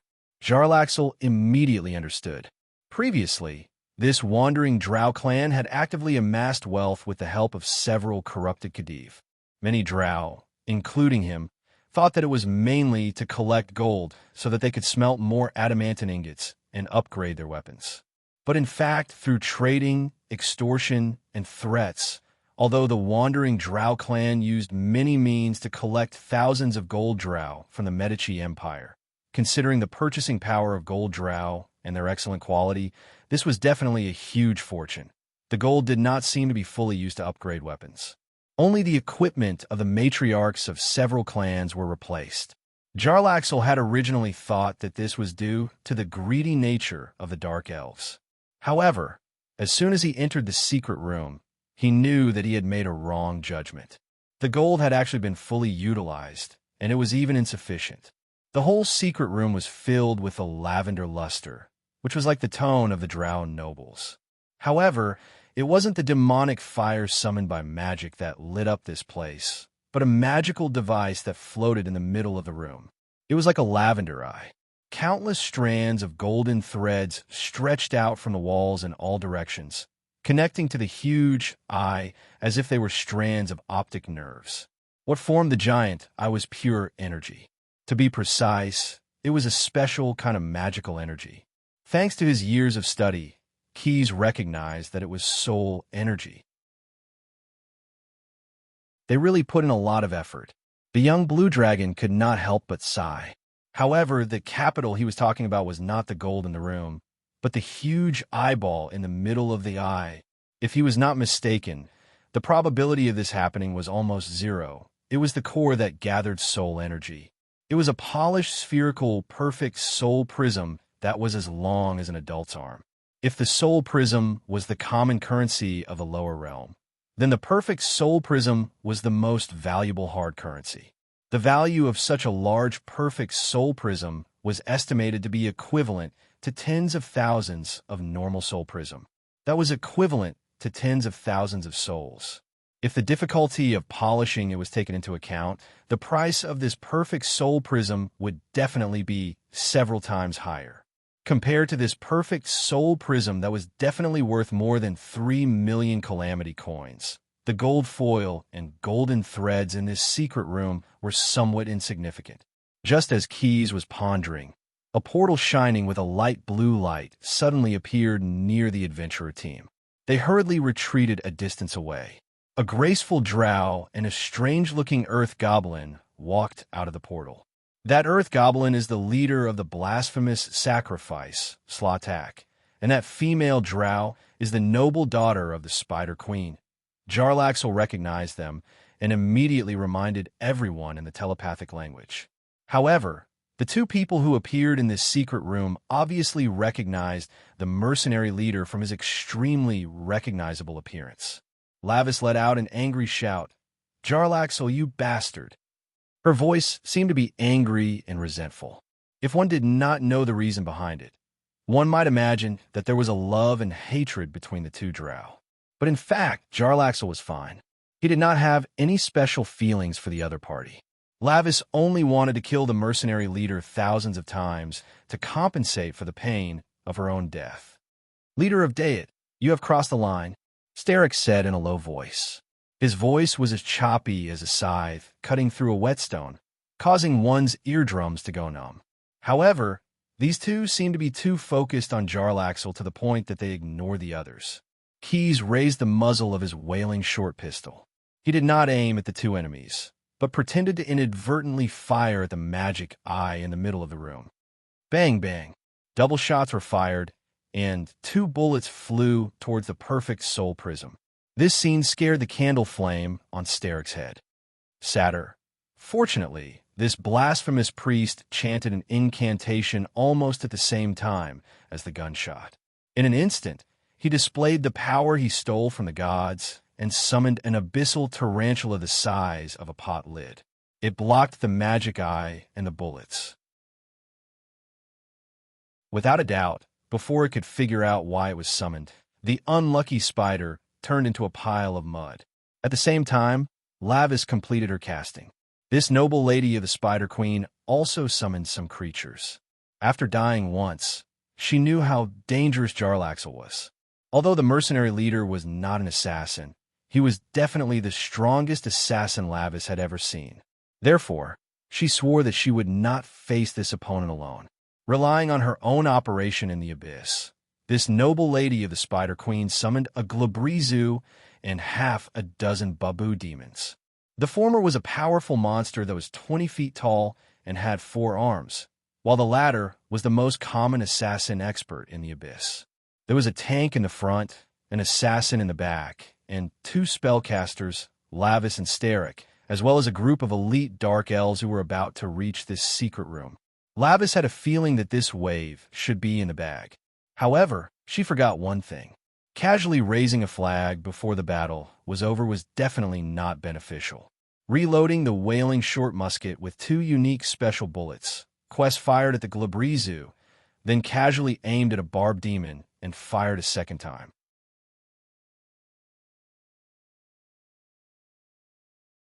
Chapter 972.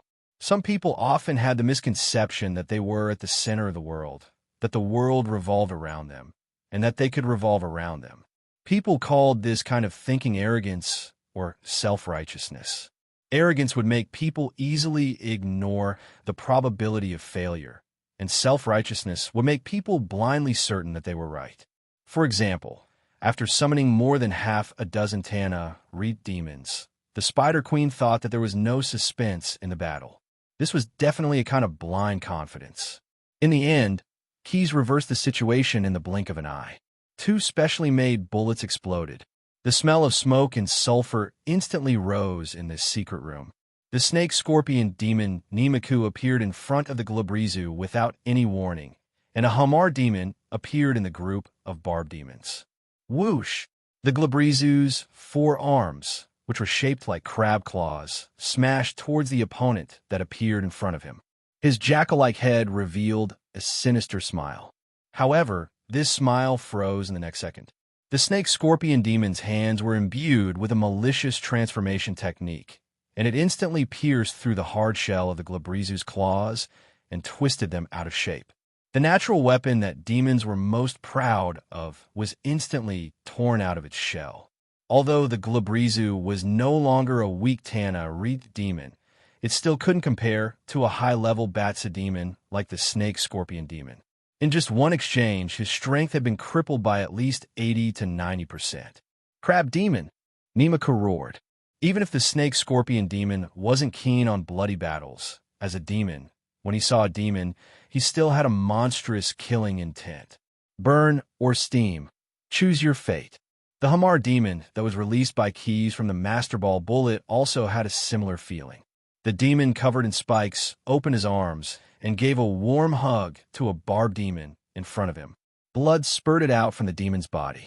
Then, as the Hamar demon shook at a high speed, the Tana-Re assassin that didn't have time to hide was immediately cut into pieces. His body was instantly subjected to the punishment of death by 1,000 cuts. This evil demon, who was as thin as a human skeleton and covered in acidic mucus, did not have much flesh on its body. After being tortured by the Hamama, it only took a few seconds for it to turn into a skeleton. Then, the Hamama used its sharp claws to brutally break its neck.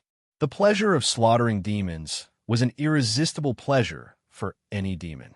It was a tradition engraved in their blood. After killing a barb demon, the excited Amar even forgot about its spell-like abilities. He was like a real beast, sticking close to the ground as he scurried towards another barb demon. The barb demon's invisibility was useless against him. Nemaku first glanced at the rapidly retreating Glabrizu, then glanced at the Hamar who was chasing after the Babu demons. The cunning devil grinned, then his scarlet lips moved twice. He used his innate spell-like ability to summon a group of fresh troops from the 9 prisons of Bader. 4 barb demons appeared in the midst of the barb demons that were being chased by the Hamar. And immediately, he used this ability again. The snake-scorpion could use the Batsu summon twice a day. Once again, he summoned 4 barb demons to chase after the barb demons. These devils were covered in crimson scales, wearing breastplates and chainmail. They skillfully brandished fierce-looking machetes. A large number of twisted and terrifying barbs covered their bodies below their big mouths. It was a frightening sight. The barb demons were the elite infantry of the 9 prisons of Bader. Because they had to undertake bloody combat missions all year round, these devils were very proficient in hunting demons. And because these demon assassins were one of the opponents they often encountered in the past, the barb demons were very proficient in killing them. Their appearance made the Hamar lose the opportunity to fight, depriving him of the fun. 9 prisons. Nemaku, do you dare to be more despicable? The Hamar cursed loudly. At the same time, he couldn't help but speed up his hunting of the remaining barb demons in order to protect his remaining fun. However, although this devil was unhappy, he wasn't stupid enough to get involved in the battle between the snake-scorpion demons and the Glabriza demons. Not to mention whether or not Nemaku would take the opportunity to kill him. When that guy found out that he was Balzeb's informant, he already had the intention to kill Hamadok and wanted to get rid of him as soon as possible. The strength of the Glabrizu was also slightly stronger than him. The Hamar didn't want to get into trouble. Thus, the fun of fighting the Glabriza demons was enjoyed by Nemaku alone. Facing the Glabriza demons that were more than twice his height, but their weight was limited, this bloated high-ranked Batsa demon fully demonstrated the law of master spellcaster is your master spellcaster. All kinds of spells that could be cast that will continuously hit the Glabriza demons, as if they didn't cost money. The latter could only occasionally cast the Hammer of Chaos, while being beaten up and also through the magic power at the snake-scorpion demons. However, this kind of attack didn't have much lethality when it landed on Namuku's body after encountering the magic barrier of protection of chaos. After being hit by the Hammer of Chaos, the snake-scorpion demons would only feel a slight numbness at most, and the fat on his body would tremble slightly. Apart from that, the Glabriza demons couldn't cast any spells that required slightly more complicated casting movements and incantations. Even if he wanted to cast his innate spell to summon demon helpers, the snake-scorpion demons would accurately cast an advanced dispel magic when he wanted to cast it. Like a cat playing with a mouse, the snake-scorpion demons constantly destroyed their Glabriza demons.